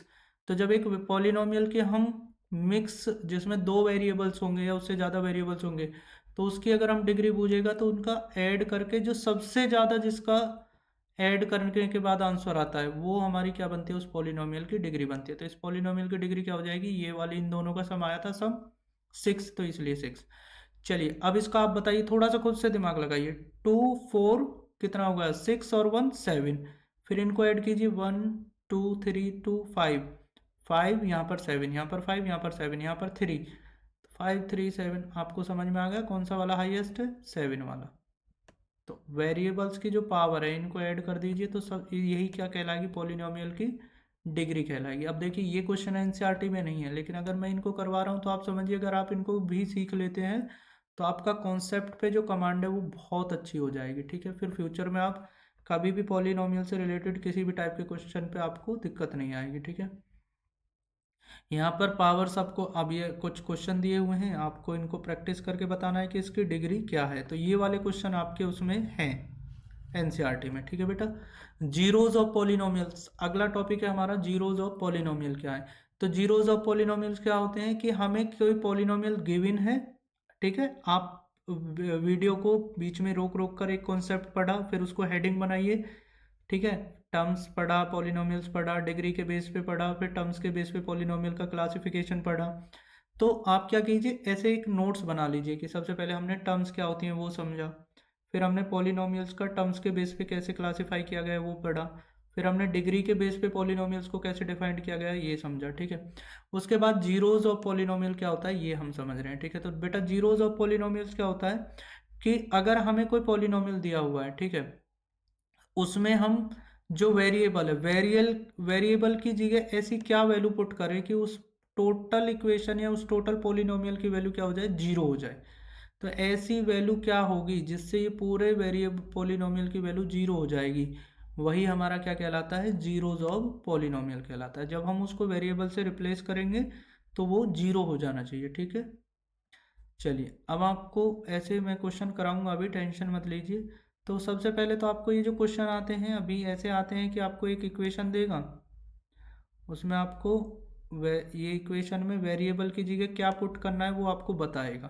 तो ये एनसीईआरटी में भी है कि आपको y जहाँ जहाँ लिखा है वहाँ पर बेटा 2 पुट करना है। तो देखिए मैं इसको अच्छे से आपको एक बार समझा देता हूँ, आपको समझ में आ जाएगा। ये वाले क्वेश्चन आते हैं कि आपको एक इक्वेशन देगा, उसमें जो वेरिएबल है उसको किससे रिप्लेस करना है वो डिजिट दे देगा। अब आपको क्या करना है कि आपको जहाँ भी y लिखा हुआ है, तो y की पावर 3 है तो यहाँ पर 2 की पावर 3 होगा। यहाँ पर देखिए y है तो यहाँ पर 2 ही आ जाएगा बस, ठीक है। और यहाँ पर और कहीं y नहीं है तो ये सब चीज़ होगा। तो आपने देखा कि जो उसने क्वेश्चन में दिया हुआ था उसके बिहाफ पर हमको क्या करना है कि बस y को रिप्लेस कर देना है उस वैल्यू से जिस पर उसकी वैल्यू फाइंड करने को बोला है, पता करने को बोला है कि ये इसका जीरो है या नहीं है। अगर जीरो है तो वैल्यू जीरो हो जाएगी, अगर नहीं है तो उसकी वैल्यू क्या आएगी, ऐसे पूछ सकता है कि find the value of equation या पॉलिनोमियल, इस तरह से, या एल्जेब्रिक एक्सप्रेशन। अब देखो 2 की पावर y की पावर 3 थी तो 2 की पावर भी 3 हो गया, तो इसकी वैल्यू क्या आ गई 8। इसमें किससे मल्टीप्लाई हो रही थी बेटा 2 से। अब यहाँ पर क्या हो जाएगा 2 और 2 कितना हो जाएगा बेटा 4 हो जाएगा, और ये स्क्वायर रूट में क्या है 10 है। अब देखिए 8 का डबल करोगे तो 16 हो जाएगा, 16 में से 4 माइनस होगा तो 12 हो जाएगा, और अंडर रूट 10 ये ऐसे ही चला रहा है। तो ये चीज़ आपको समझ में आ गया कैसे वैल्यू पुट करते हैं। अब यहाँ पर देखिए आपको ये इक्वेशन मिला हुआ है और इसमें आपको क्या पुट करना है, r इज इक्वल टू ए। तो जहाँ भी r लिखा हुआ है वहाँ पर a पुट कर दीजिए। तो r का स्क्वायर मतलब a का स्क्वायर, ये लिखा हुआ है। आप यहाँ पर देखिए r को रिप्लेस करना है किससे, ए से, और यहाँ पर ए है ही नहीं तो यहाँ पर कुछ नहीं करना है।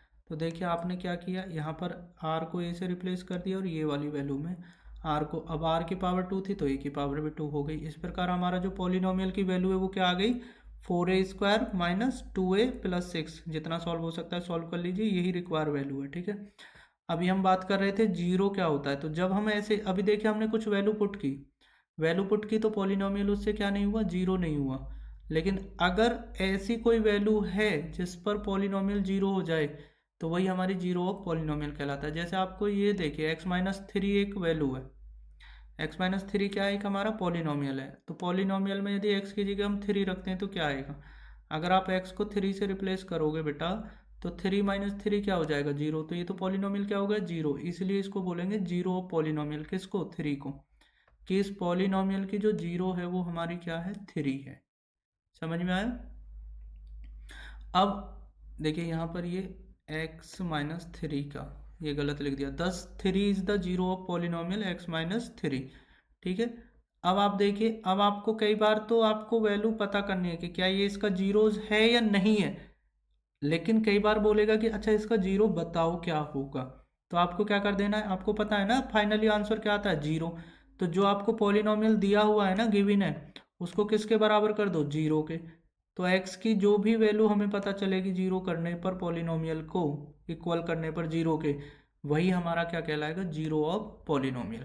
तो अगर मान लो आपको एक इक्वेशन दे रखी है और ये पूछा जा रहा है कि इस पॉलिनोमियल का जीरो बताओ क्या होगा, तब क्या करेंगे, ठीक है। तो उसके लिए क्या करते हैं कि पॉलिनोमियल को जीरो के इक्वल कर देते हैं। तो जब पॉलिनोमियल को जीरो के इक्वल करोगे तो 3x को 3x प्लस 6, जैसे यहाँ पर एक पॉलिनोमियल है उसको, उसका जीरो क्या होगा ये बताना है, तो सबसे पहले उसी को जीरो के इक्वल कर दो, ठीक है बेटा, बराबर कर दीजिए उसके, ठीक है।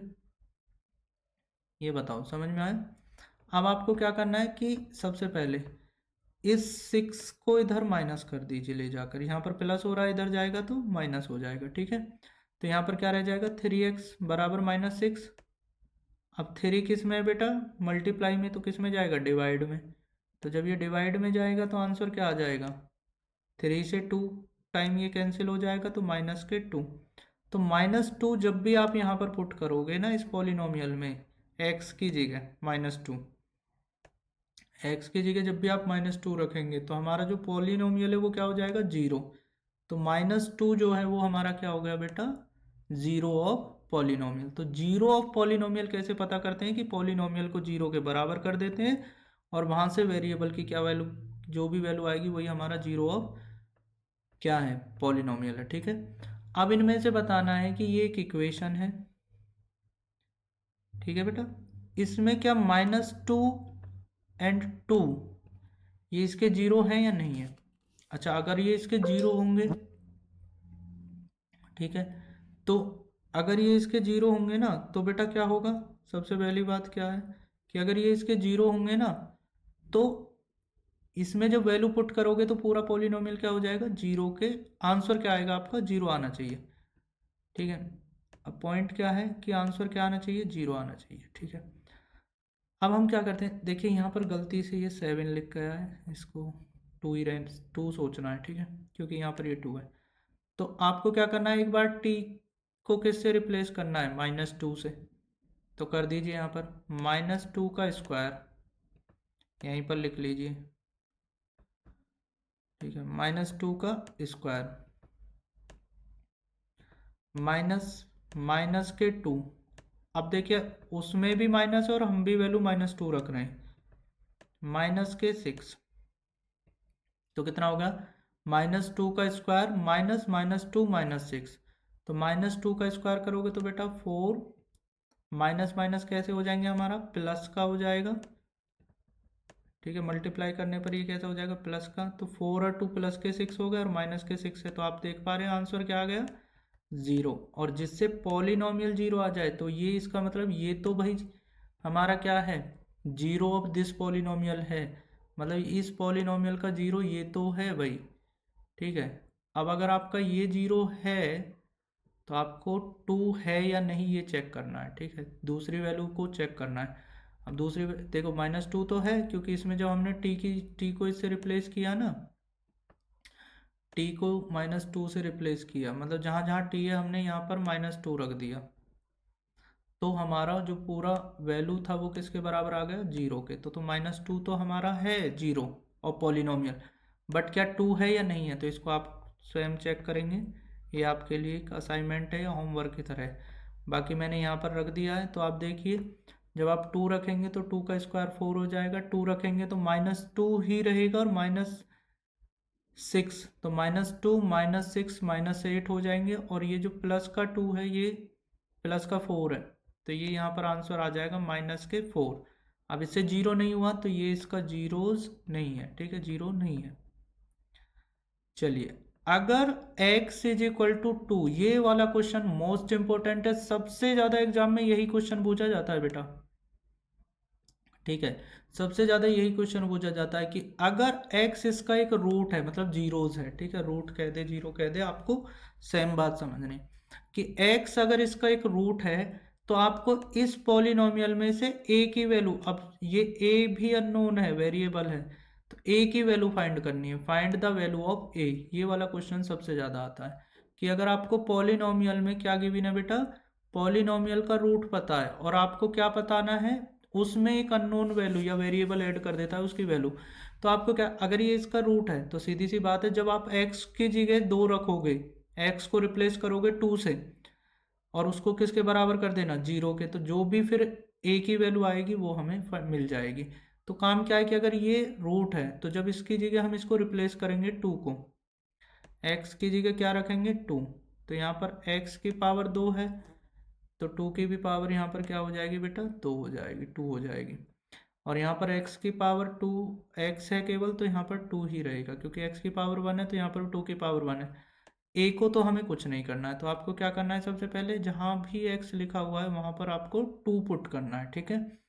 उसके बाद आप देखिए 2 की पावर 2 कितना हो गया, 8 हो गया, 2 की पावर 2 कितना हो गया, 4 हो गया, इसका मल्टीप्लाई करोगे तो ये कितना हो जाएगा, 8 हो जाएगा, 3 और 2 की मल्टीप्लाई करोगे तो कितना हो जाएगा, 6 हो जाएगा, 6 से आपका ऐसा ही है। अब इसको 6 को ऐड वेड मत कर देना, यहाँ पर रुकना है आपको।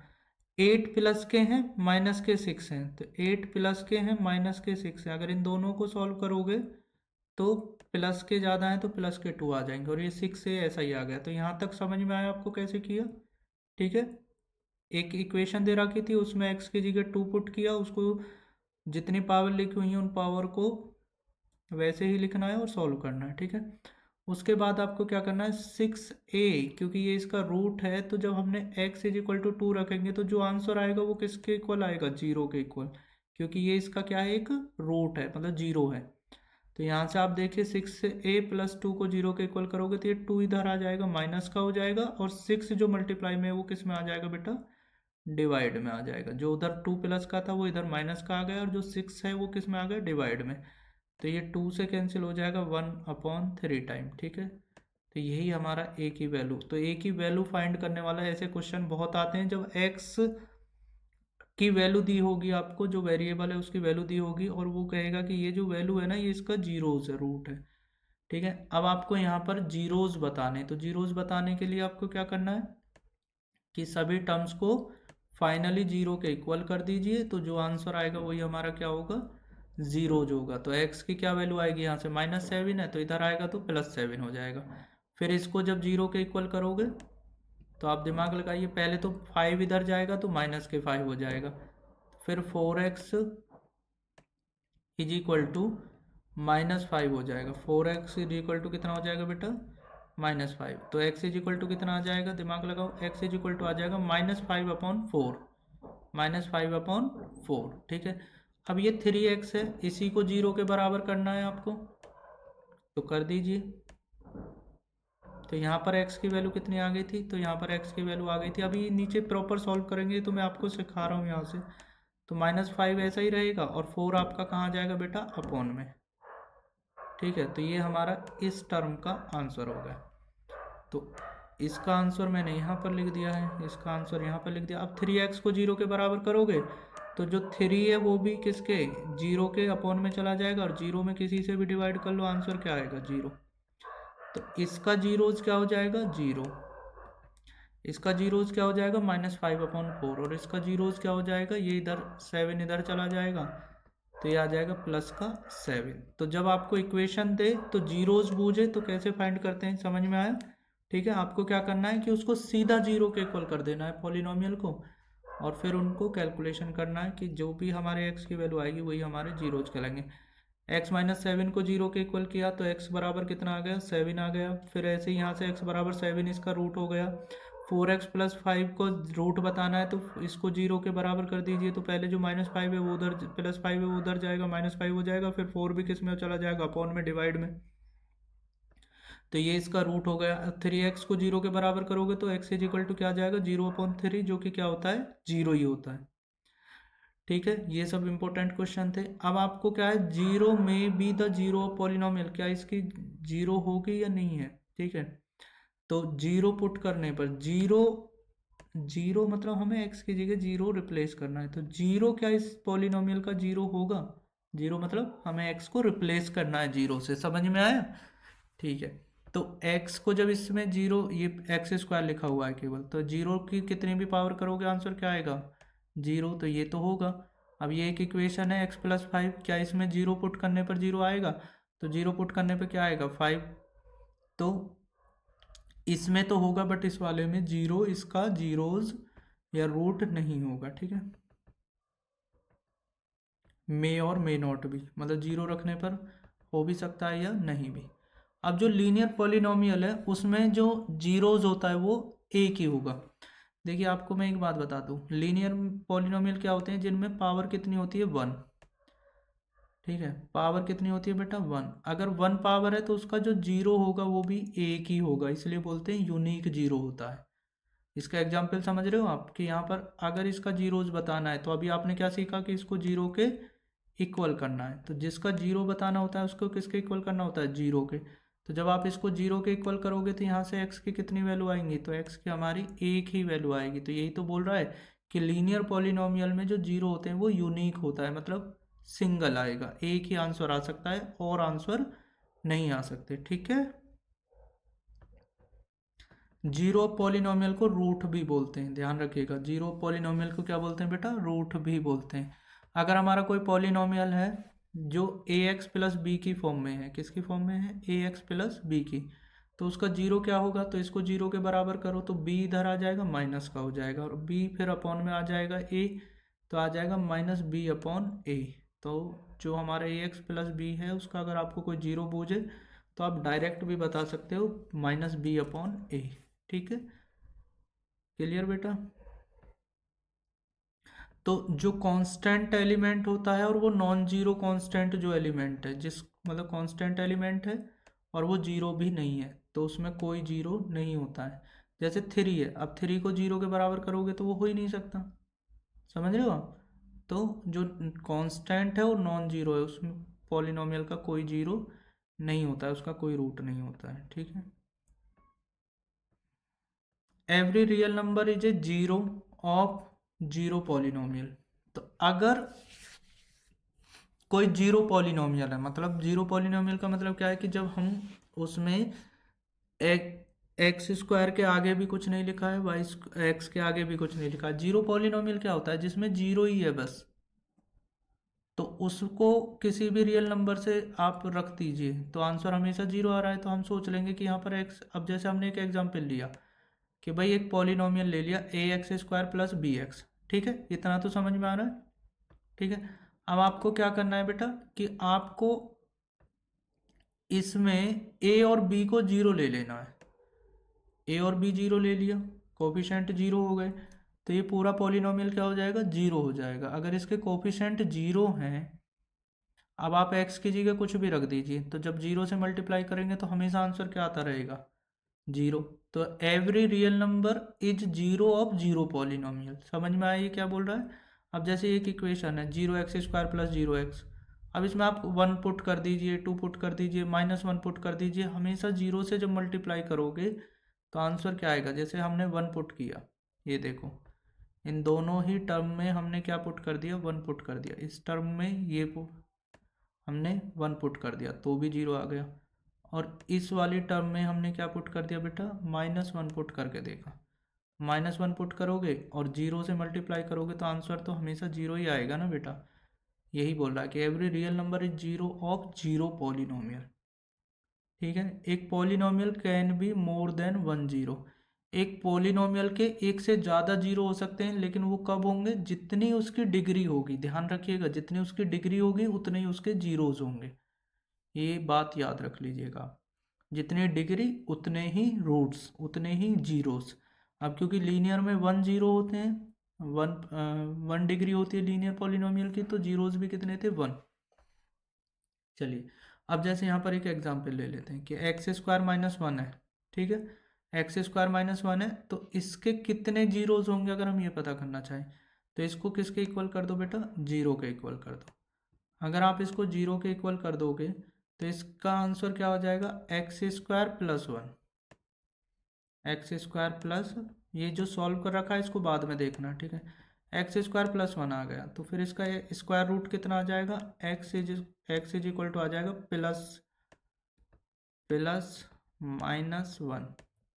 अब आप क्या कीजिए, एक बार x की जगह इसमें 1 पुट कर दीजिए और एक बार x की जगह इसमें क्या पुट कर देना है? -1 पुट करना है। तो आप देखेंगे जब x² में आप 1 पुट करेंगे तो 1 का स्क्वायर 1 रहेगा, -1 करोगे क्योंकि यहाँ पर -1 है ना, तो -1 करोगे 0, और -1 का स्क्वायर भी क्या हो जाएगा? -1 का स्क्वायर भी क्या हो जाएगा? 1 ही होगा, और फिर उसमें से 1 माइनस करोगे तो आंसर क्या आएगा? 0। तो दोनों बार, चाहे हमने x is equal to 1 put किया, चाहे x is equal to -1 put किया, दोनों ही कंडीशन में हमारा आंसर 0 आया। इसका मतलब आप देख रहे हैं कि इसके दो आंसर हैं, एक x बराबर 1 और एक x बराबर -1। तो एक से ज़्यादा जीरोज हो सकते हैं। ठीक है, नेक्स्ट हमारा है रिमाइंडर थ्योरम। ये वाला कॉन्सेप्ट हमारा क्लियर हो गया। अब हमें पढ़ना है बेटा रिमाइंडर थ्योरम। रिमाइंडर थ्योरम में क्या होता है कि हमें दो पॉलिनोमियल्स को आपस में डिवाइड करना है। ठीक है, और उससे क्या रिमाइंडर बचता है। ठीक है, उससे पहले हमें कई बार क्वोशिएंट बताना पड़ सकता है क्या आएगा। ठीक है, तो ये सब हमारा रिमाइंडर थ्योरम में आता है। तो जैसे आपको मान लीजिए ये कहा जाए कि सपोज कीजिए कि आपका एक पॉलिनोमियल है, अब उसकी कितनी डिग्री है वो सब तो हम पढ़ चुके। ठीक है, उसको डिवाइड करना है y से, या मतलब कोई भी एक संख्या से। ठीक है, वेरिएबल से। तो ये भी क्या है? एक पॉलिनोमियल है, और ये भी क्या है? एक पॉलिनोमियल है। तो दो पॉलिनोमियलों को अगर हम डिवाइड करें, तो दो पॉलिनोमियल्स को अगर बेटा हम डिवाइड करते हैं तो आपका आंसर क्या आएगा? ठीक है, तो आप देखिए कि जब y से डिवाइड करोगे तो फर्स्ट टर्म में y से डिवाइड, फिर इसकी सेकंड टर्म है इसको y से डिवाइड, और फिर आपकी जो थर्ड टर्म है इसको भी y से क्या करना पड़ेगा आपको? डिवाइड। तो यहाँ पर देखिए फर्स्ट टर्म y से डिवाइड, सेकंड टर्म y से डिवाइड, थर्ड टर्म y से डिवाइड। यहाँ पर एक y की पावर कम हो जाएगी तो कितनी बचेगी बेटा? 2। यहाँ पर देखिए, ध्यान से देखिए कि 2 पावर है, यहाँ पर 1 पावर है, तो एक कम हो जाएगा। ठीक है, तो कितना बचेगा? एक कैंसिल हो जाए, वाई स्क्वायर मतलब क्या है? वाई इंटू वाई, तो दो बार वाई की मल्टीप्लाई और अपॉन में वाई है, तो एक वाई कट जाएगा, एक बचेगा। ये वाई अपॉन वाई कितना हो जाएगा? 1। तो ये हमारा क्या होगा? इस प्रकार हमारा इसमें डिवाइड करने पर ये आंसर आ गया। तो जब हम डिवाइड करते हैं तो अगर हमारा जो भी आंसर आता है, ठीक है, वो हमारा क्या कहलाता है बेटा? रिमाइंडर कहलाता है। अब यहाँ पर जो हमने डिवाइड किया और ये जो आया, ये तो कोशेंट हो गया ना। अब इसमें कोई टर्म ऐसी नहीं बची जिसका डिवाइड नहीं हो रहा था, तो इसका जो रिमाइंडर है वो हमारा क्या हो गया? 0 हो गया। तो रिमाइंडर 0 हो गया, और ये हमारा डिवाइड करने के बाद जो आंसर आया है, ठीक है, ये इसका एक फैक्टर हो गया। तो फैक्टर रिमाइंडर थ्योरम क्या है ये आपको समझना है। चलिए अभी और क्वेश्चन करेंगे हम। ठीक है, अब आपको ये तो पता ही है कि अगर हम डिवाइड करते हैं तो हमें चार चीज़ें पता चलती हैं, कि जिसमें डिवाइड कर रहे हैं, ठीक है, वो डिविडेंड, जिससे डिवाइड कर रहे हैं वो हमारा डिवीज़र, और जो क्वोशिएंट आता है हमारा वो मल्टीप्लाई में लिखा जाता है, और रिमाइंडर हमेशा प्लस करके लिखा जाता है। तो आपको ये याद रखना है कि आपको डिवीज़र और क्वोशिएंट को मल्टीप्लाई करना है, इन दोनों को, और रिमाइंडर को आपको क्या करना है बेटा? ऐड करना है। तो ये वाला स्टेटमेंट आप याद रखिएगा, ये काम आएगा। 10th क्लास में भी आपको इक्लोडिक थ्योरम और एल्गोरिदम करना होता है सॉल्व, तो उसमें ये काम आता है। ठीक है, अब इसमें दो टाइप के क्वेश्चन आते हैं कि या तो आपको डिवाइड कराएगा, क्वोशिएंट पूछेगा, या तो आपको रिमाइंडर पूछेगा। ठीक है, अब डिवाइड कैसे करते हैं उस पर अगर मैं क्वेश्चन कराना चाहूँ तो ऐसे जर्नली क्वेश्चन मिलेगा आपको। मैं चलिए यहाँ से क्वेश्चन ही करा देता हूँ, ठीक है। सबसे पहला क्वेश्चन यही है, आप देखिए कि 3x प्लस 4x² प्लस 1 आपका एक पॉलिनोमियल है और इसमें आपको डिवाइड करना है x माइनस 1 से। अब ये -1 प्लस x लिखा हुआ है, कोई दिक्कत नहीं है, ये इसका मतलब तो आप समझ रहे हैं ना, x माइनस 1 ही है, ठीक है। तो आपको इससे डिवाइड करना है। अब डिवाइड करना है तो ठीक है बेटा, डिवाइड करते हैं। तो सबसे पहले डिवाइड करने के लिए क्या करते हैं, हमें कुछ स्टेप्स को फॉलो करना होता है। सबसे पहले क्या करते हैं, आपको मैं एक ट्रिक बताऊंगा, इसमें ट्रिक से समझिए। सबसे पहले क्या करना है आपको, ये फर्स्ट वाली टर्म को ध्यान से देखना है। इस टर्म में डिवाइड करेंगे जो हम जिससे डिवाइड कर रहे हैं उस वाली फर्स्ट टर्म का। तो आपको क्या करना है, 4x² में x से बेटा आपको डिवाइड करना है। तो इसके स्टेप समझ लीजिए, आपको डिवाइड करना सीख जाएंगे तो फैक्टर क्या है और रिमाइंडर क्या है वो पता चला। एक पावर कम होगी, कितना आ गया 4x। तो आपको 4x जो आया है वो यहाँ लिखना है और उस 4x की फिर x में मल्टीप्लाई करनी है, और जो इसके साथ लिखा हुआ है -1 है तो -1 में भी। तो जब आप 4x की x में मल्टीप्लाई करोगे तो कितना आ जाएगा सर, ठीक है 4x था, एक x और आ गया मल्टीप्लाई में तो x² हो गया। और इसी की जब 1 में करोगे, -1 में, -1 है तो -1 में करोगे तो कितना आ जाएगा -4x। सबसे पहले ये 4x कैसे आया और फिर क्या करना होता है ये मैंने आपको समझाया। क्या सबसे पहले आपको क्या करना है, फर्स्ट टर्म को डिवाइड करना है फर्स्ट टर्म से, और जब आपको ये चीज़ पता चल जाएगी तो आपको क्या करना है, 4x जो आया है उसकी मल्टीप्लाई x में करोगे, उसी की मल्टीप्लाई -1 में करोगे, इन दोनों की मल्टीप्लाई से जो आएगा वो यहाँ लिखोगे, इन दोनों की मल्टीप्लाई से जो आएगा वो यहाँ पर लिखोगे, ठीक है। -4x की -1 में मल्टीप्लाई करोगे तो यहाँ पर आ जाएगा, ठीक है। अब आपको क्या करना है बेटा, इनको सब्ट्रैक्ट करना है, मतलब इनके साइन चेंज कर देने। जैसे नॉर्मली डिवाइड में करते हैं कि पहले हमने टेबल पढ़ा कहाँ तक जाएगा, उसके बाद हमको क्या करना है, इनको सब्ट्रैक्ट करना है।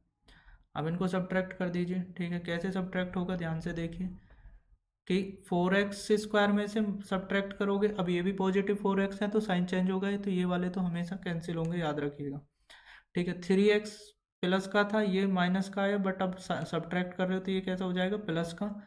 तो 3x और 4x कितने हो गए, 7x, तो वो यहाँ पर आप लिख दीजिए, ठीक है, +1 ये आपको यहाँ पर लिख लेना है, ठीक है बेटा। यहाँ तक बताओ कोई दिक्कत, ठीक है। अब आपको क्या करना है, अब आपको डिवाइड यहाँ पर नहीं सोचना है, डिवाइड सोचना है कि 7x में अगर आप x से डिवाइड करोगे, 7x में जो अब नई टर्म आई है 7x, इसमें अगर आप x से डिवाइड करोगे तो क्या आएगा ये समझना है। तो x से x कैंसिल, 7 आ गया।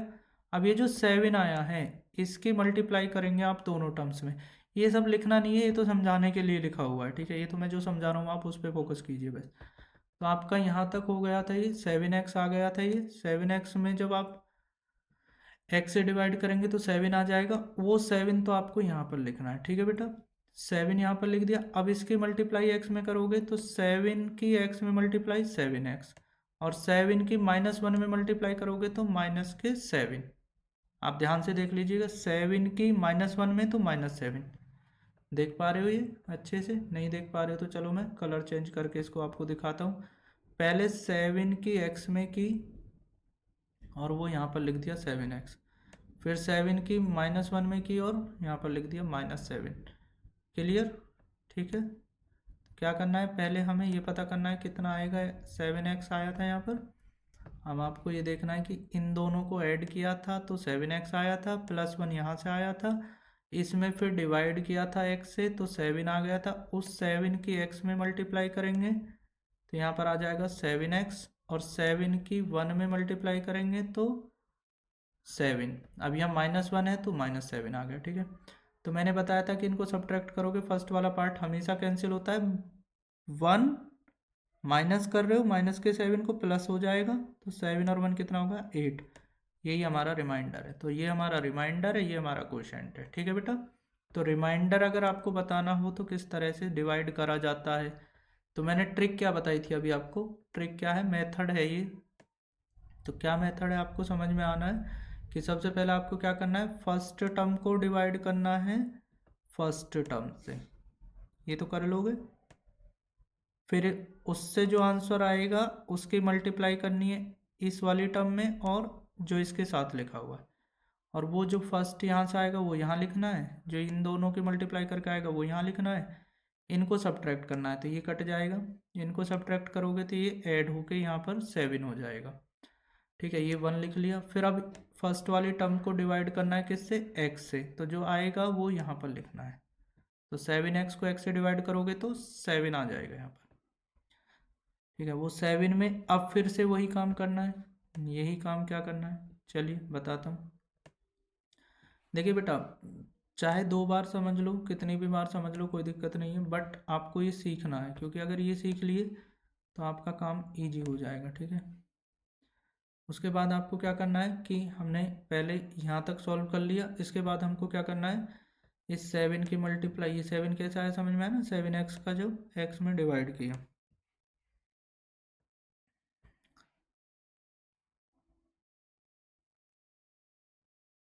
ठीक है, अब आपको क्या करना है, इस 7 के x में करोगे तो यहाँ पर ये लिख देना ये वाला, फिर इस 7 की 1 में करोगे तो ये यहाँ पर लिख देना ऐसे।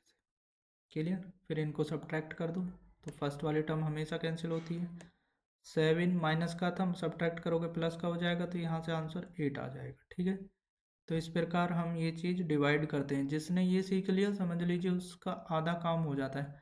अब आपको प्रैक्टिस करनी है किसकी, इस वाले क्वेश्चन की, कि T cube T square 2t में डिवाइड करना है t प्लस 2 से। तो यहाँ पर मैं आपको आंसर तो दिखा देता हूँ, आप स्क्रीनशॉट ले लीजिएगा, बट ये आपको स्वयं से करना है। तो सबसे पहले आप क्या करेंगे, मैं जल्दी जल्दी एक्सप्लेन कर देता हूँ। टी क्यूब में डिवाइड करोगे t से तो आपका आंसर आएगा टी स्क्वायर। फिर वो जो आंसर आया है उसकी वापस से मल्टीप्लाई करोगे तो ऑब्वियसली टी क्यूब ही आएगा। फिर इस टी क्यूब की 2 में मल्टीप्लाई करोगे तो कितना आएगा, माइनस के 2t स्क्वायर। फिर इनको क्या करना है बेटा, आपको सब्ट्रैक्ट करना है। अब आपको इनको क्या करना है, सब्ट्रैक्ट करना है। तो टी क्यूब और टी क्यूब को सब्ट्रैक्ट करोगे तो ये माइनस का होके ये तो कैंसिल हो जाते हैं, ये वाला हो जाएगा बेटा प्लस का। ये यहाँ पर प्लस है, ये इसने गलती से माइनस लगाया हुआ है। ठीक है, या तो ये ब्रैकेट हटाना होगा इसको, ठीक है, या तो फिर यहाँ प्लस लगा के चलना है, क्योंकि यहाँ प्लस है तो यहाँ भी क्या आएगा, प्लस आएगा। अगर बाहर माइनस लगा रहा है क्योंकि सब्ट्रैक्ट करना सिखा रहा है, तो जब अंदर मल्टीप्लाई करोगे तो ये माइनस का हो जाएगा, ये भी माइनस का हो जाएगा। अब देखिए टी स्क्वायर प्लस का और 2t स्क्वायर माइनस का, तो ज़्यादा किसके हैं, सब माइनस के हैं। ठीक है, माइनस साइन वाले ज़्यादा हैं, ग्रेटर है। तो हमारा कितना बचेगा बेटा, माइनस के 1 बचेगा। ठीक है, तो लाइक टर्म्स को आपस में सब्ट्रैक्ट कीजिएगा, ये भी याद रखिएगा कि जिसकी जितनी पावर है उसको उसी के साथ डील करना है। तो इसको डील करेंगे इसके साथ, तो ये माइनस के 2 हैं और ये प्लस के 1 है, तो कितना हो जाएगा, माइनस के 1 बचेगा टी स्क्वायर। ठीक है बेटा, उसके बाद आपको क्या करना है कि ये वाली टर्म लिख लेनी है और ये वाली टर्म लिख लेनी है। यहाँ तक समझ में आया। अब क्या करना है, टी स्क्वायर में टी स्क्वायर में टी से डिवाइड करोगे तो टी आएगा, वहाँ पर माइनस है तो माइनस टी आ जाएगा। ठीक है, फिर इसकी मल्टीप्लाई करोगे तो यहाँ पर माइनस टी स्क्वायर, फिर इस टी की 2 में मल्टीप्लाई करोगे तो 2t। अब यहाँ माइनस है तो यहाँ भी क्या आ जाएगा, माइनस आ जाएगा। अब जब आप इसे माइनस कर रहे होंगे, ठीक है ध्यान से सुनिएगा, जब आप इसे बेटा माइनस, ये तो आपको पता चल गया कि ये कहाँ से आई है टर्म। अब आपको ये चीज़ बताता हूँ बिल्कुल फोकस करके, कि जब आप इनको माइनस कर रहे होंगे तो ये देखो दोनों ही माइनस के आए हैं, क्योंकि यहाँ पर दोनों ही कैसे हैं, प्लस के हैं, इनसे आया ये। ठीक है, तो माइनस करोगे तो ये पहले वाला हो जाएगा प्लस का, तो ये तो हो जाएंगे आपस में कैंसिल, ये भी प्लस का हो जाएगा तो 2t, यहाँ भी प्लस का और ये भी प्लस का हो गया, तो ये कितना आ जाएगा, 4t। अब इसको तो हमने अभी 3 को कुछ किया नहीं है, उसको फिर ऐसे ही लिख लो। अब 4t में t, ये जो पहले वाला है इससे डिवाइड करोगे तो क्या आएगा, 4 आएगा। ये 4 यहाँ पर लिख दीजिएगा। जब 4 आप लिख देंगे तो फिर इस 4 की आपको मल्टीप्लाई करनी है, आपको इस 4 की ही मल्टीप्लाई करनी है t में, तो 4t, और फिर 4 की 2 में करोगे तो 8। अब दोनों प्लस के, ये भी प्लस का है तो दोनों प्लस के आए हैं, लेकिन इनको माइनस करना है तो ये माइनस का होके कैंसिल हो जाएंगे, ये हो जाएगा माइनस के 8 और ये हो गया प्लस का 3। माइनस के 8 हो जाएंगे माइनस करने पर, ये प्लस का 3। समझ पा रहे हो मैं क्या बता रहा हूँ? ठीक है। इसके बाद आपका क्या रह जाएगा बेटा? तो माइनस के 8 है और प्लस के 3 है, तो आपका माइनस के 5 रह जाएगा। अब आप, मैंने समझा दिया है, फिर भी इसको आप एक बार अपने स्तर से खुद से सॉल्व करके देखिए। ये आपका क्वेश्चन हो जाएगा और ये आपका रिमाइंडर। ठीक है, चलिए, आई होप कि आपको ये चीज़ समझ में आई होगी। ठीक है, ये ऐसे ही सिंपल क्वेश्चन आते हैं, बहुत टफ क्वेश्चन इससे नहीं आता है। क्यूबिक वाले ज़रूर सॉल्व कर लीजिएगा। कि आपको क्या करना है, ये 3 पावर वाला है और इसमें डिवाइड करना है x-1/2 से। अब आपको केवल रिमाइंडर बूझा, तो आपको एक ट्रिक बताता हूँ। चलिए, आपको एक ट्रिक बताता हूँ। तो ट्रिक क्या है बेटा? कि आपको अगर केवल रिमाइंडर बूझे तो डिवाइड नहीं करना है। आप कहेंगे सर मज़े आ गए, डिवाइड नहीं करना है होगा तो। हाँ, तो डिवाइड नहीं करना है, आपको क्या करना है, जिससे डिवाइड करना है उसको पहले 0 के इक्वल कर लो। तो हमें किससे डिवाइड करना था? x-1/2 से। कैसे पता चला? अरे ये बोल रहा है ना, इसको डिवाइड बाय दिस, तो इसको 0 के इक्वल कर लो। इसको 0 के इक्वल करोगे तो आपका ये जो माइनस का 1/2 है ये इधर आएगा, तो कैसा हो जाएगा? प्लस का। अब आपको x की वैल्यू पता चल गई कितनी है, बताइए आप। x की value, x is equal to हो गया प्लस के 1/2। बस जहाँ भी x आपको इस इक्वेशन में मिल रहा है वहाँ पर 1/2 को रख दीजिए। ठीक है, तो यहाँ पर x था तो 1/2 रख दिया, यहाँ भी x था तो 1/2 रख दिया, यहाँ भी x था तो 1/2 रख दिया। अब ये गलती से ये नीचे लिख रहा है, ये पावर है, ये इसकी पावर है 2 है तो 2 पावर लगा दीजिए बेटा। ये यहाँ पर ऐसे गलती से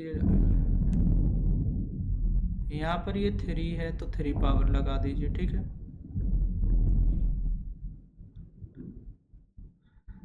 अब आपको क्या करना है कि सबसे पहले तो आपको क्या करना था, मैंने आपको बताया कि सबसे पहले आपको जहाँ भी x लिखा हुआ है वहाँ पर आपको क्या करना है, समझ में आया ना, कि 1/2 रखना। और ये 1/2 कहाँ से मिलेगा आपको? जिससे डिवाइड करना था उसको 0 के बराबर करोगे तो x की वैल्यू वहाँ से लेके आनी है। उसके बाद देखो 4 है और 1/2 की पावर 3, तो 1 की पावर 3 1 की पावर 3 रहेगा, बट आपको 2 की पावर 3 जो है वो कितना हो जाएगा? 8, और 2 कहाँ है? अपॉन में। तो मेरे भाई 1/8, ऐसे 1/2 है तो ये हो जाएगा 1/4। ठीक है, और यहाँ पर ये मल्टीप्लाई में 1/2 की पावर 1 है क्योंकि वहाँ पर x था तो ये इतना ही रहेगा। सबसे पहले आप ये चीज़ समझिए कि ये टर्म्स कैसे कैसे आई हैं। ठीक है, अब क्या करना है, अब इनको ईजी करना है, बस सॉल्व करना है। देखो 4 से 8 2 टाइम कैंसिल होगा, तो नीचे कितना आ जाएगा? 4/2। तो फर्स्ट टर्म को सॉल्व किया इसको, और ये आ गया। फिर 4 से 12 जो है ये 3 टाइम कैंसिल होगा, तो मैंने पहले 4/12/4 लिख दिया और फिर इसको 3 टाइम कैंसिल करके ये आंसर आ गया। इस वाले टर्म से ये आंसर आ गया। फिर इसका डिवाइड करोगे 2 से तो 7 आ जाएगा, और ये 3 ऐसा ही है। ठीक है, तो इन टर्म्स को सावधानी से लिख के समझना है आपको। ठीक है, इसके लिए मेरे पास एक ट्रिक और है। चलो मैं एक ट्रिक और बताता हूँ अगर आपको ईजी करना हो। ठीक है, अब जो अच्छे बच्चे हैं, टॉपर बच्चे हैं, वो तो जल्दी से समझ गए मैं क्या कर रहा हूँ, लेकिन जो कमज़ोर बच्चे हैं ये सब के लिए है चैनल। ठीक है, आपको क्या करना है, पहले इस टर्म को सॉल्व करना है, फिर इस टर्म को सॉल्व करना है, ऐसे दिमाग लगाइएगा, फिर इस टर्म को सॉल्व करना है। ठीक है बेटा, तो first term, second term, third term with sign, और लास्ट में -3 आपका ऐसा ही रहेगा। तो इनको सॉल्व करेंगे, अब आपकी ये सिंपल संख्याएं हो गई। ठीक है, तो इससे जो वैल्यू आएगी वो आपका रिमाइंडर होगा। ठीक है, इनको सॉल्व करने के बाद एलसीएम लेने के बाद जो भी आपका आंसर आएगा वो आपका रिमाइंडर होगा। तो रिमाइंडर के लिए आपको डिवाइड नहीं करना है, वैल्यू पुट करके भी आप रिमाइंडर पता कर सकते हैं। अब जैसे फाइंड द वैल्यू ऑफ, अब इसमें k की वैल्यू फाइंड करनी है, ये इक्वेशन है और इसमें k हमारा अलग से वैल्यू दे दिया, उसकी वैल्यू पता करनी है जब आप इसको डिवाइड करते हैं इससे। तो अगर आप इसको इससे डिवाइड करेंगे, ठीक है, तो आपको कैसे डिवाइड करना है, तो ये रिमाइंडर थ्योरम से ही होगा। तो क्या करना है, आपको इसको डिवाइड नहीं करना है, ठीक है, इसकी जगह वैल्यू पुट करना है। तो x+1 है ना यहाँ पर, तो x+1 की जगह क्या पुट कर देना, x+1 को 0 करोगे तो x की जगह आपको क्या रिप्लेस करना है, -1। तो -1 इस इक्वेशन में आप पुट कर दीजिए, ठीक है। तो आपकी जो इक्वेशन है वो ये है, आप इसमें -1 पुट कर दीजिए। तो -1 की पावर आपको क्या करना है बेटा, एक बार मैं आपको बता देता हूँ, ठीक है बेटा। तो जब आप x को रिप्लेस करेंगे -1 से, तो अगर आप x को -1 से रिप्लेस करेंगे तो आपको यहाँ पर देखो x की पावर 21 है, तो -1 की पावर 21 हो गया, ठीक है। अब आपको ये चीज़ समझना है, इससे आसान तरीका कुछ नहीं होता है बेटा, ठीक है। तो x की पावर कितना होगा, -1 की पावर 21, 2 इंटू एक्स की पावर 20 था, तो 2 इंटू -1 की पावर 20, 3x है, तो 3 इंटू -1, और k को अभी हम माइंड नहीं रख रहे हैं, ठीक है। k हमें पता ही नहीं है k क्या है, उसी की तो वैल्यू फाइंड करनी है। तो देखिए -1 की जब ऑड पावर होगी तो आंसर कैसा आएगा, माइनस का। इसकी प्लस पावर होगी तो +1 आएगा, तो 2 से 1 मल्टीप्लाई करोगे 2 ही रहेगा, ये -3 हो जाएगा। अब आप ध्यान से देखिए, -3 + 2 -1, तो -4 + 2, और k तो ऐसा ही है ना बेटा, k को थोड़ी हम कुछ किए हैं, ठीक है। तो आपका कितना आ जाएगा, -2 + k, -2 + k। तो आपको क्या करना है, अगर ये इसका एक रूट है, अगर ये इसका एक रूट है, ठीक है, तो इसको जो हमारा रिमाइंडर आया है वो भी किसके इक्वल हो जाएगा, 0 के। तो अगर ये 0 के इक्वल हो जाएगा तो यहाँ से k की वैल्यू क्या आ जाएगी, 2 आ जाएगी। इस प्रकार हम आंसर देते हैं, ठीक है।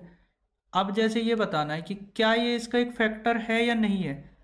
भाई अगर फैक्टर होगा तो यहाँ से t की वैल्यू फाइंड करो और इसमें पुट कर दो। तो अगर तो इससे t की वैल्यू निकालो, कैसे निकालोगे, 0 के बराबर इक्वल करके, 0 के इक्वल करोगे तो ये -1 हो जाएगा पहले इधर आने पर, और 2 डिवाइड हो जाएगा, तो -1/2।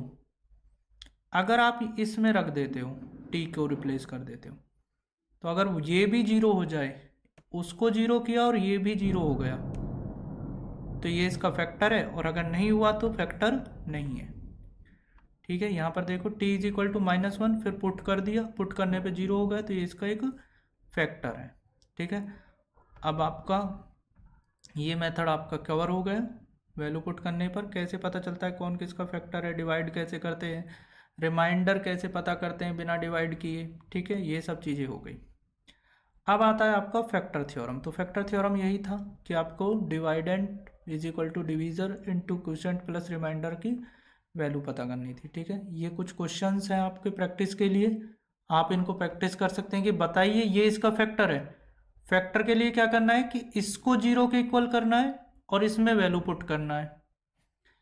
इसको 0 के इक्वल पहले पुट करके x की वैल्यू फाइंड करनी है, और वो जो x = इसको देखो x+1 को 0 के इक्वल करोगे -1 आ जाएगा, वो यहाँ पुट करनी है जहाँ जहाँ भी x लिखा हुआ है। तो अगर उससे आंसर 0 आ जाए तो फैक्टर है, और अगर जैसे भी इसमें वैल्यू पुट की, x की जगह -1 पुट किया, 3 पावर थी तो 3 पावर आ गई, 3x² था तो ये आ गए, देख रहे हो आप, ठीक है। तो अब इसमें वैल्यू पुट करने से आंसर 0 नहीं आया, आंसर कितना आया, 3। ये 0 नहीं है, इसका मतलब होता है ये 0 it does not equal to 0, तो ये इसका फैक्टर भी नहीं है, ठीक है। तो कैसे किसी को किसी का फैक्टर बताया जाता है, उसके लिए क्या करते हैं। अब जैसे ये वाला क्वेश्चन एनसीईआरटी में भी है ये कि x - a इसका फैक्टर है या नहीं है, तो x - a को 0 के इक्वल करोगे तो x बराबर क्या आ गया, a। अब आपको a इसमें है ऑलरेडी, और x को भी क्या पुट करना है, a ही पुट करना है, तो x को भी a पुट करना है, और इस इक्वेशन में x a ऑलरेडी है। तो जब आप पुट करेंगे तो यहाँ पर देखिए कि x³ है, और x को किससे रिप्लेस करना है, a से, और यहाँ a² है और x है, तो x को a से रिप्लेस कर दिया, a² यहाँ पर ऑलरेडी है, फिर x है तो x यहाँ पर है, ठीक है, +2, ऐसे +2 को थोड़ी कुछ करने वाले हैं, ये ध्यान से देखिए किस टर्म से क्या चीज़ हुई है। उसके बाद क्या करना है, a³ का a³ रहेगा मेरे भाई, a² + a जो मल्टीप्लाई करने के बाद वो वापस से ए क्यूब बन जाएगा। इस लाइन को आप ना भी चाहें तो छोड़ दीजिएगा, यहाँ से देख लीजिए ए क्यूब, ठीक है, ए क्यूब आपका यहाँ से दिख रहा है आपको, ए क्यूब आपका वैसा ही, सॉरी ए स्क्वायर और ए हमारा क्या हो जाएगा, ए क्यूब हो जाएगा वो भी, और ये भी हमारा क्या बन रहा है बेटा, ए क्यूब बन रहा है। ए ऐसा ही रहेगा +2। अब आप देखिए तो ए क्यूब से ए क्यूब कैंसिल हो जाएगा, ए +2 इज इक्वल टू 0, तो a+2 इज इक्वल टू 0, तो a इज इक्वल टू -2 हो जाएगा। तो a इज इक्वल टू -2 हमारा जो वैल्यू है, find the value of x minus a. अब find the value of a बताना था जब x माइनस ए से डिवाइड किया जाए, तो a की वैल्यू आ गई हमारी -2, ठीक है। इस प्रकार हमें कई बार इस तरह के क्वेश्चन भी आ जाते हैं जिसमें वैल्यू हमें डायरेक्ट ना देके a की वैल्यू पता करनी है, ठीक है। अब by split the middle term and using factor theorem से भी हम इसका फैक्टराइज करते हैं, ठीक है।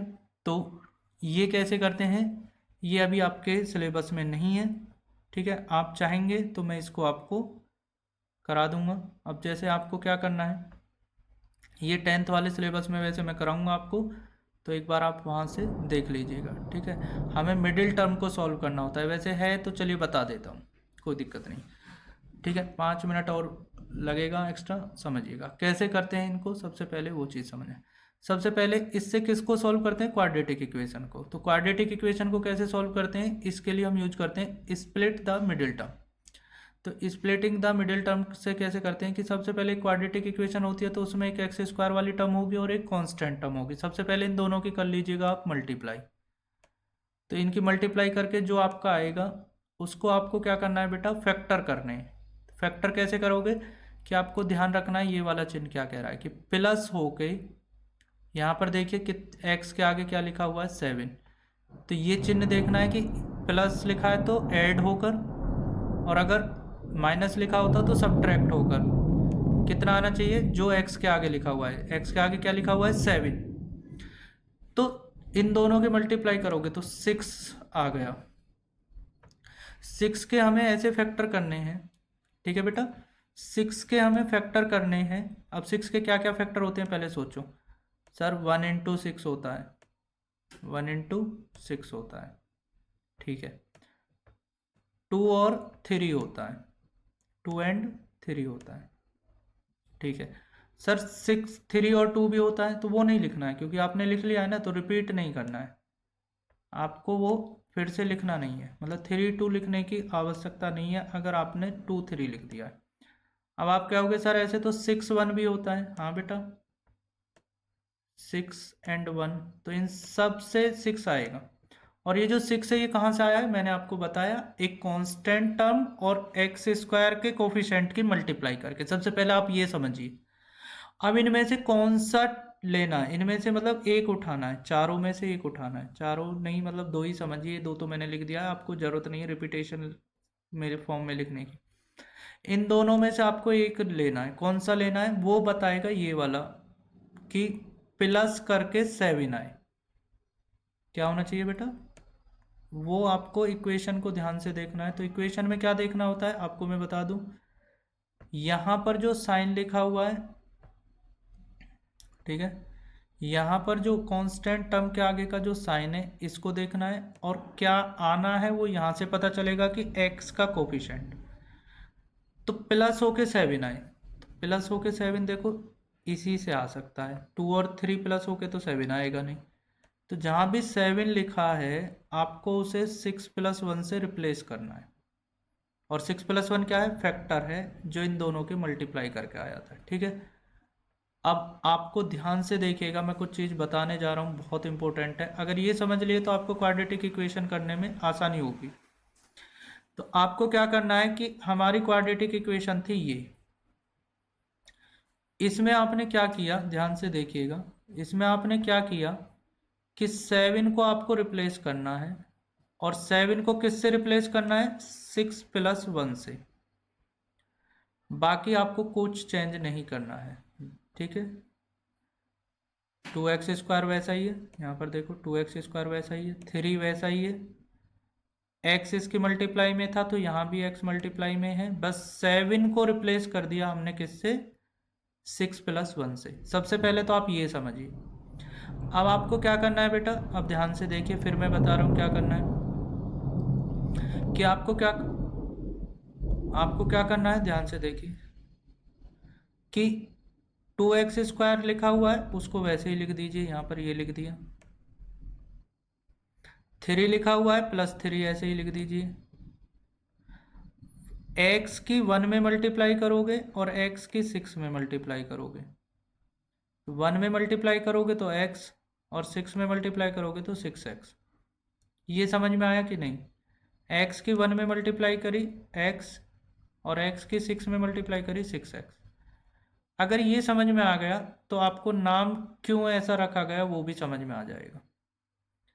नाम क्या है, स्प्लिटिंग द मिडिल टर्म। तो आपको मिडिल टर्म को स्प्लिट करना था, मतलब उसको 2 पार्ट्स में डिवाइड करना था। ठीक है, 7x है ना यहाँ पर, तो अभी भी देखिए ये 7x ही है। x + 6x क्या हो गया, 7x। अब आपको क्या करना है बेटा, अब आपको ये करना है, ठीक है, आपको ये करना है कि फर्स्ट 2 टर्म जो अभी आपकी आई हैं ये वाली, और जो आपकी लास्ट 2 टर्म्स है ये वाली, जो इनमें फैक्टर ढूंढना है, कॉमन क्या है, कॉमन क्या है। तो x यहाँ भी है, x यहाँ भी है, तो x हमारा आ गया कॉमन। अब जो कॉमन आता है उससे डिवाइड करते हैं, तो 2x² में x से डिवाइड होगा तो क्या आएगा, 2x, और यहाँ पर x से, इसमें x से डिवाइड होगा तो क्या आएगा, 1। ठीक है, तो यहाँ पर इसमें से x कॉमन लेने के बाद हमारा क्या आ गया, 2x + 1। ठीक है, अब आप देखिए, अब ऐसे इन दोनों में क्या कॉमन है, 6x, और 3 में क्या कॉमन है, 3। तो यहाँ पर क्या आ जाएगा, 3 डिवाइड करोगे तो 2x + 1। तो आप देखिए, अगर आपके दोनों ब्रैकेट सेम आ जाए, इसका मतलब आपने कोई भी मिस्टेक नहीं की है। देखो ब्रैकेट में क्या लिखा हुआ है, 2x + 1, यहाँ भी क्या लिखा हुआ है, 2x + 1, इसका मतलब आपने कोई मिस्टेक नहीं की। अब पूरा ब्रैकेट कॉमन ले लीजिए, तो जो बाहर लिखा हुआ है वो आप दूसरे ब्रैकेट में लिख दीजिए। तो बाहर क्या क्या लिखा हुआ है, तो बाहर लिखा हुआ है x + 3। तो आपको क्या करना है, ब्रैकेट कॉमन लेना है। ठीक है, ब्रैकेट कॉमन लेना है, और आपको क्या लिख देना है बेटा, यहाँ से जो इसमें कॉमन लिया था वो, और जो यहाँ पर आपका बच रहा है ये आपको दूसरे ब्रैकेट में लिख देना है। समझ में आया? तो स्प्लिटिंग द मिडिल टर्म यही मेथड होता है। सेम ऐसे ही फैक्टर मेथड क्या होता है, तो आपको क्या करना है, इसके फैक्टर करने के लिए आपको क्या करना होता है वो मैं आपको बता रहा हूँ। कि सबसे पहले आपको क्या करना है, कि जैसे आपको ये इक्वेशन मिली हुई है, ठीक है, आपको ये इक्वेशन मिली हुई है, ठीक है, x² - 5x + 6। ठीक है, तो कोफिशिएंट ऑफ x² क्या है, 1 है। ठीक है, तो हमको अब तो 1 है तो इसको डिवाइड करने की जरूरत नहीं है। अब आपको क्या करना है कि इसमें अपनी तरफ से जो 1 और 6 हैं, ध्यान से सुनिएगा फैक्टर मेथड क्या होता है। अगर यहाँ पर कोई संख्या होती तो पहले इसकी करते इसमें मल्टीप्लाई। ठीक है, अब अगर इसमें नहीं है तो कोई मल्टीप्लाई या डिवाइड करने की आपको नीड नहीं है। जो आंसर आया उसके फैक्टर करने हैं, तो उन फैक्टरों को वैल्यू पुट करना है बस। तो कितना आया था, 1 और 6 और 2 और 3, ये 6 बनेगा इसका। अब इनमें से आपको देखना है, जैसे अगर आप चाहें तो स्प्लिटिंग हाफ से कि प्लस करके कितना है 5 आए तो 2 और 3 हो जाते हैं आंसर। तो आंसर या तो 2 होगा या तो 3 होगा बेटा, हमें ये पता चल गया, क्योंकि यहाँ से पता चल रहा है कि प्लस करने पर क्या लाना है, हमें 5 लाना है। दिख रहा है ना एक्स का जो आगे लिखा होता है कोफिशिएंट। तो हमें या तो 2 आंसर होगा इसका, या तो 3 होगा। तो उसको क्या करना है, आपको वैल्यू पुट करके चेक करना है। एक बार x = 1 2 पुट करो, उससे 0 आ गया तो एक आंसर हो गया। एक बार 3 पुट करो, उससे 0 आ गया, इसी इक्वेशन में x की जगह, वो तो आप सीख ही कहीं कैसे करते हैं। अब अगर इससे नहीं आता तो -2 रखते और -3 रखते। अब ये आ गया है तो ये इसका क्या हो जाता है, आंसर हो जाता है। ठीक है, वैल्यू पुट करके भी हम आंसर पता कर सकते हैं। ऐसे ही अगर मान लीजिए क्यूबिक इक्वेशन है, तो उसमें भी क्या करते हैं कि लास्ट वाले टर्म्स का पहले जो यहाँ पर लिखा हुआ है ना उसका डिवाइड कर लेते हैं, जो इसमें यहाँ पर लिखा होता है आगे। तो जो लास्ट वाली कंडीशन बन रही है उसके हमें क्या करने होते हैं, फैक्टर करने होते हैं। और फैक्टर करने के लिए हमको क्या करना है, पहले जो इसमें सी वाली टर्म है उसकी कर लेना मल्टीप्लाई, मतलब इन दोनों का मल्टीप्लाई करके जो आंसर आएगा। ठीक है, उसके फिर हमें क्या करने हैं कि हमें ये सॉल्व करने के लिए फैक्टर करने हैं। एक और भी मेथड है इसका कि जब यहाँ पर ये आ जाएगा तो आप देखिएगा कि 1 की 20 में मल्टीप्लाई करोगे तो कितना आ जाएगा बेटा, 20 रह जाएगा ना। तो यहाँ पर 1 है तो डिवाइड करने के बाद ये, ठीक है, 20 ही रहेगा, मल्टीप्लाई करने के बाद भी 20 रहेगा। तो आप मल्टीप्लाई को फोकस कीजिएगा, डिवाइड वाला मेथड छोड़ दीजिएगा। ठीक है, ऐसे मल्टीप्लाई से कर लीजिएगा। तो आपको क्या करना है कि सबसे पहले इन दोनों की मल्टीप्लाई करनी है, फिर उसके करने फैक्टर। तो 20 के कितने फैक्टर होते हैं, तो 20 किस किस से कैंसिल होता है, उसके सभी फॉर्म देखने, प्लस भी फॉर्म देखनी है और नेगेटिव, पॉजिटिव नेगेटिव दोनों। सर 20 से 1 टाइम कैंसिल होता है, 10 से 2 टाइम कैंसिल होता है, 5 से 4 टाइम कैंसिल होता है। तो ये सभी जितनी भी वैल्यूज है इनके प्लस माइनस रखें। अब आपको वैल्यू पुट करते जाना है, तो x बराबर 1 पुट कीजिए, +1 -1, जिससे 0 आ जाए समझ लीजिए वो उसका क्या है, एक फैक्टर है। अब अगर आपको एक फैक्टर मिल जाता है तो x बराबर -1, जैसे इसको एक फैक्टर मिल गया तो अब आप चाहें तो डिवाइड कर सकते हो, किससे, x + 1 से। तो आप क्या कीजिए, इस इक्वेशन में x + 1 से डिवाइड कर लीजिए, फिर जो आपका आंसर आएगा वो एक क्वाड्रेटिक इक्वेशन होगी। उस क्वाड्रेटिक इक्वेशन को आप, जैसे मैंने ऊपर बताया, स्प्लिटिंग मिडिल टर्म्स की हेल्प से भी आप सॉल्व करके आंसर पता कर सकते हो। ठीक है, तो क्यूबिक इक्वेशन वाला क्वेश्चन आप जरूर कर लीजिएगा बेटा। ठीक है, अब कुछ एल्जेब्रिक आइडेंटिटीज हैं आपके सामने कि x + y का स्क्वायर बराबर होता है x² + y² + 2xy। बात आती है सर ये क्यों होता है, हमें आज तक बस हम रटते ही आ रहे हैं, बट हमें आज तक ये नहीं समझ में आया कि x + y का स्क्वायर ये ही क्यों होता है, इसका आंसर कहीं से कैसे बनाए। तो आपको जो बच्चे पहली बार ये चीज़ अच्छे से पढ़ रहे हैं वो आप इसको थोड़ा सा समझाने के लिए ये वाली चीज़ मल्टीप्लाई करना सीख लीजिए आप दो ब्रैकेटों की। तो आप दो ब्रैकेटों की मल्टीप्लाई कीजिए, तो जब आप x की x में करेंगे तो बेटा कितना आएगा, x² आएगा। फिर x की y में करोगे तो xy, और फिर y की x में करोगे तो xy, तो ये कितने हो जाएंगे, 2xy हो जाएगा। ठीक है, और फिर y की y में करोगे तो कितना आ जाएगा, y² आ जाएगा। यहाँ तक बताओ ये चीज़ समझ में आई। अगर नहीं आई है तो फिर मैं इसको और डिटेल में करता हूँ। देखिए क्या करना है आपको, देखिए x + y के स्क्वायर का मतलब क्या है कि इसकी 2 बार मल्टीप्लाई होगी, 2 पावर मतलब 2 बार मल्टीप्लाई। तो सबसे पहले आपको मल्टीप्लाई करनी है x की x में, तो क्या आ जाएगा, x²। फिर x की किस में करोगे, इसमें y में। तो पहले x की x में करी फिर y में, तो लास्ट ऐसे ही तो करते हो मल्टीप्लाई। तो ये क्या हो जाएगा, xy हो जाएगा। ठीक है, फिर आपकी y की x में होगी, x की तो हो गई ना दोनों में, अब y की x में होगी तो वो हो जाएगा yx। प्लस है तो यहाँ भी प्लस आ जाएगा। अब y की y² में लास्ट वाले में करोगे तो ये हो जाएगा y²। आप देखिए x² है y² है, लेकिन ये दोनों एक जैसी लाइक टर्म है, तो लाइक टर्म आपको पढ़ी थी, ये दोनों ऐड होकर कितनी हो जाएंगी, 2x। ठीक है, ऐसे ही आप अब मल्टीप्लाई कीजिए x - y²। ये क्यों होता है आपको रटना नहीं है, आपको क्या करना है, x - y और x - y की आपस में मल्टीप्लाई करनी है। तो जब आप मल्टीप्लाई करेंगे तो क्या होगा मैं आपको बता देता हूँ,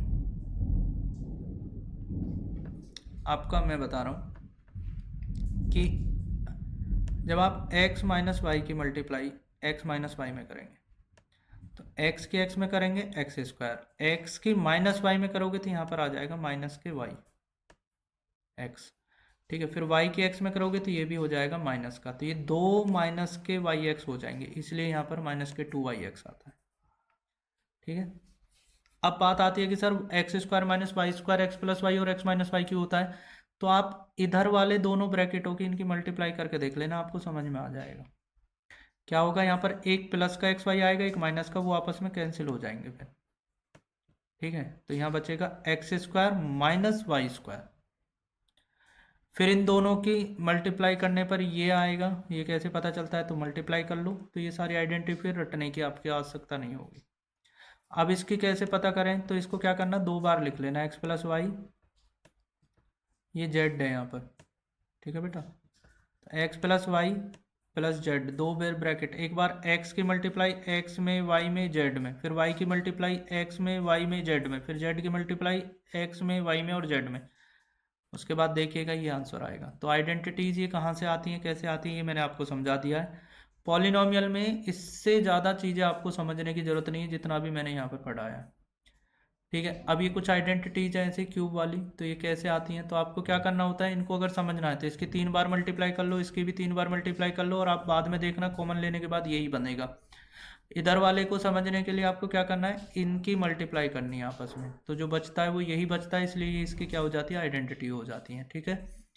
ये मोस्ट इंपॉर्टेंट आइडेंटिटी है ये, कि अगर हमारा x cube plus y cube plus z cube 3xyz होगा कब, अगर ये तीनों का टोटल 0 के इक्वल आए। ये इस पे न्यूमेरिकल है एनसीईआरटी में, ठीक है, इस पे न्यूमेरिकल है कि अगर x plus y plus z तीनों ऐड करने पर 0 हो रहे हैं, तो x cube plus y cube plus z cube 3xyz के, उनका जो आंसर आएगा वो कितना आएगा, 3xyz के बराबर आएगा, ठीक है। तो यहाँ पर कुछ क्वेश्चन है, जैसे ये x प्लस 4 की पावर 2 को कैसे लिखेंगे, तो a का स्क्वायर मतलब x का स्क्वायर प्लस b का स्क्वायर मतलब 4 का स्क्वायर प्लस 2ab, तो 2a की काम कौन कर रहा है, x, और b का काम कौन कर रहा है, 4, ठीक है। तो ये इस वाले फॉर्मूले से, तो 4 2 जा 8x, ये बीच वाली टर्म बन जाएगी, x स्क्वायर हो गया, 4 का स्क्वायर 16 हो गया। अब ये नेगेटिव है तो नेगेटिव वाला इसमें माइनस लगाना है, यहाँ पर भाई यहाँ पर माइनस है। अच्छा, इसने सब में प्लस लगा दिया, तो फिर एक काम करो यहाँ पर प्लस लगा लो, तो x square plus y square, और एक्स और वाई का काम कौन कर रहा है, 2x y, ठीक है। तो एक्स स्क्वायर रहेगा, 2 का स्क्वायर 4 हो जाएगा, 2 की 2 में मल्टीप्लाई करोगे और फिर x में करोगे तो 4x, 2 2 जा 4x, ऐसे, ठीक है। Find the value of polynomial, x square minus 16 की वैल्यू बतानी है, और x की वैल्यू हमारी क्या है बेटा, 96। तो इसको क्या करोगे, a प्लस बी और a माइनस बी से कर लेना, a प्लस बी और a माइनस बी से। तो इसमें पहले x की जगह 96 रख दो, तो हो जाएगा 96 का स्क्वायर माइनस 16। तो 96 का स्क्वायर माइनस 16 को क्या लिख दोगे, 4 का स्क्वायर, 96 का स्क्वायर और 16 को क्या लिख दोगे, 4 का स्क्वायर। अब एक ब्रैकेट में ऐड कर दो तो ये 100 हो जाएगा, और एक ब्रैकेट में माइनस कर दो तो 92 हो जाएगा, और ये मल्टीप्लाई करना आपके लिए ईजी है। अब आपके लिए क्वेश्चन है कि आपको ये वाला क्वेश्चन स्वयं से करना है, तो क्या करना, 150 प्लस 1 150 माइनस 1, तो 150 का स्क्वायर माइनस 1 का स्क्वायर, तो एक ब्रैकेट में ऐड हो रहे हैं, एक ब्रैकेट में माइनस हो रहे हैं, तो 150 का स्क्वायर माइनस 1, तो आपको केवल इसको सॉल्व करना है। अब आप देखिए 15 का स्क्वायर होता है 225, और 1 0 है, स्क्वायर कर रहे हो तो यहाँ पर 2 0 हो जाएगा। तो आप इजी कैलकुलेशन कर सकते हैं अगर आपको ये आइडेंटिटीज पता है, ठीक है बेटा। अब जैसे क्वेश्चन आता है कि आपको बताना है कि 102 की पावर 3 का क्या फॉर्मूला होगा, तो इसके लिए क्या करना है, 3 वाला फॉर्मूला यूज करना है। तो a की पावर 3, b की power 3, 3ab a plus b। अब ये तो हमें पता है कि ये फॉर्मूला होता है, बट इसमें a का काम कौन करेगा, तो 102 को दो पार्ट्स में डिवाइड कर लो, 100 और 2। तो x का काम कौन करेगा, 100, और y का काम कौन करेगा, 2। तो ये फॉर्मूला होता है, इसमें जहाँ भी x की ज़रूरत है वहाँ पर 100 रख देना। तो इस प्रकार इनको बिना मल्टीप्लाई किए हम आइडेंटिटी इनकी हेल्प से इस तरह के क्वेश्चन सॉल्व करते हैं। अभी वीडियो थोड़ा लेंथी हो रहा है, तो आपको मैं ये स्क्रीनशॉट ले लीजिए और ये जो सॉल्यूशन है इनको समझिएगा, ठीक है। ये कंप्लीट हो गया पॉलिनोमियल, इससे ज़्यादा आपको कुछ भी नहीं पढ़ना है। Thank you. एक बार चैनल को सब्सक्राइब कर दीजिए प्लीज़, और लाइक कर दीजिए, ठीक है। Thank you.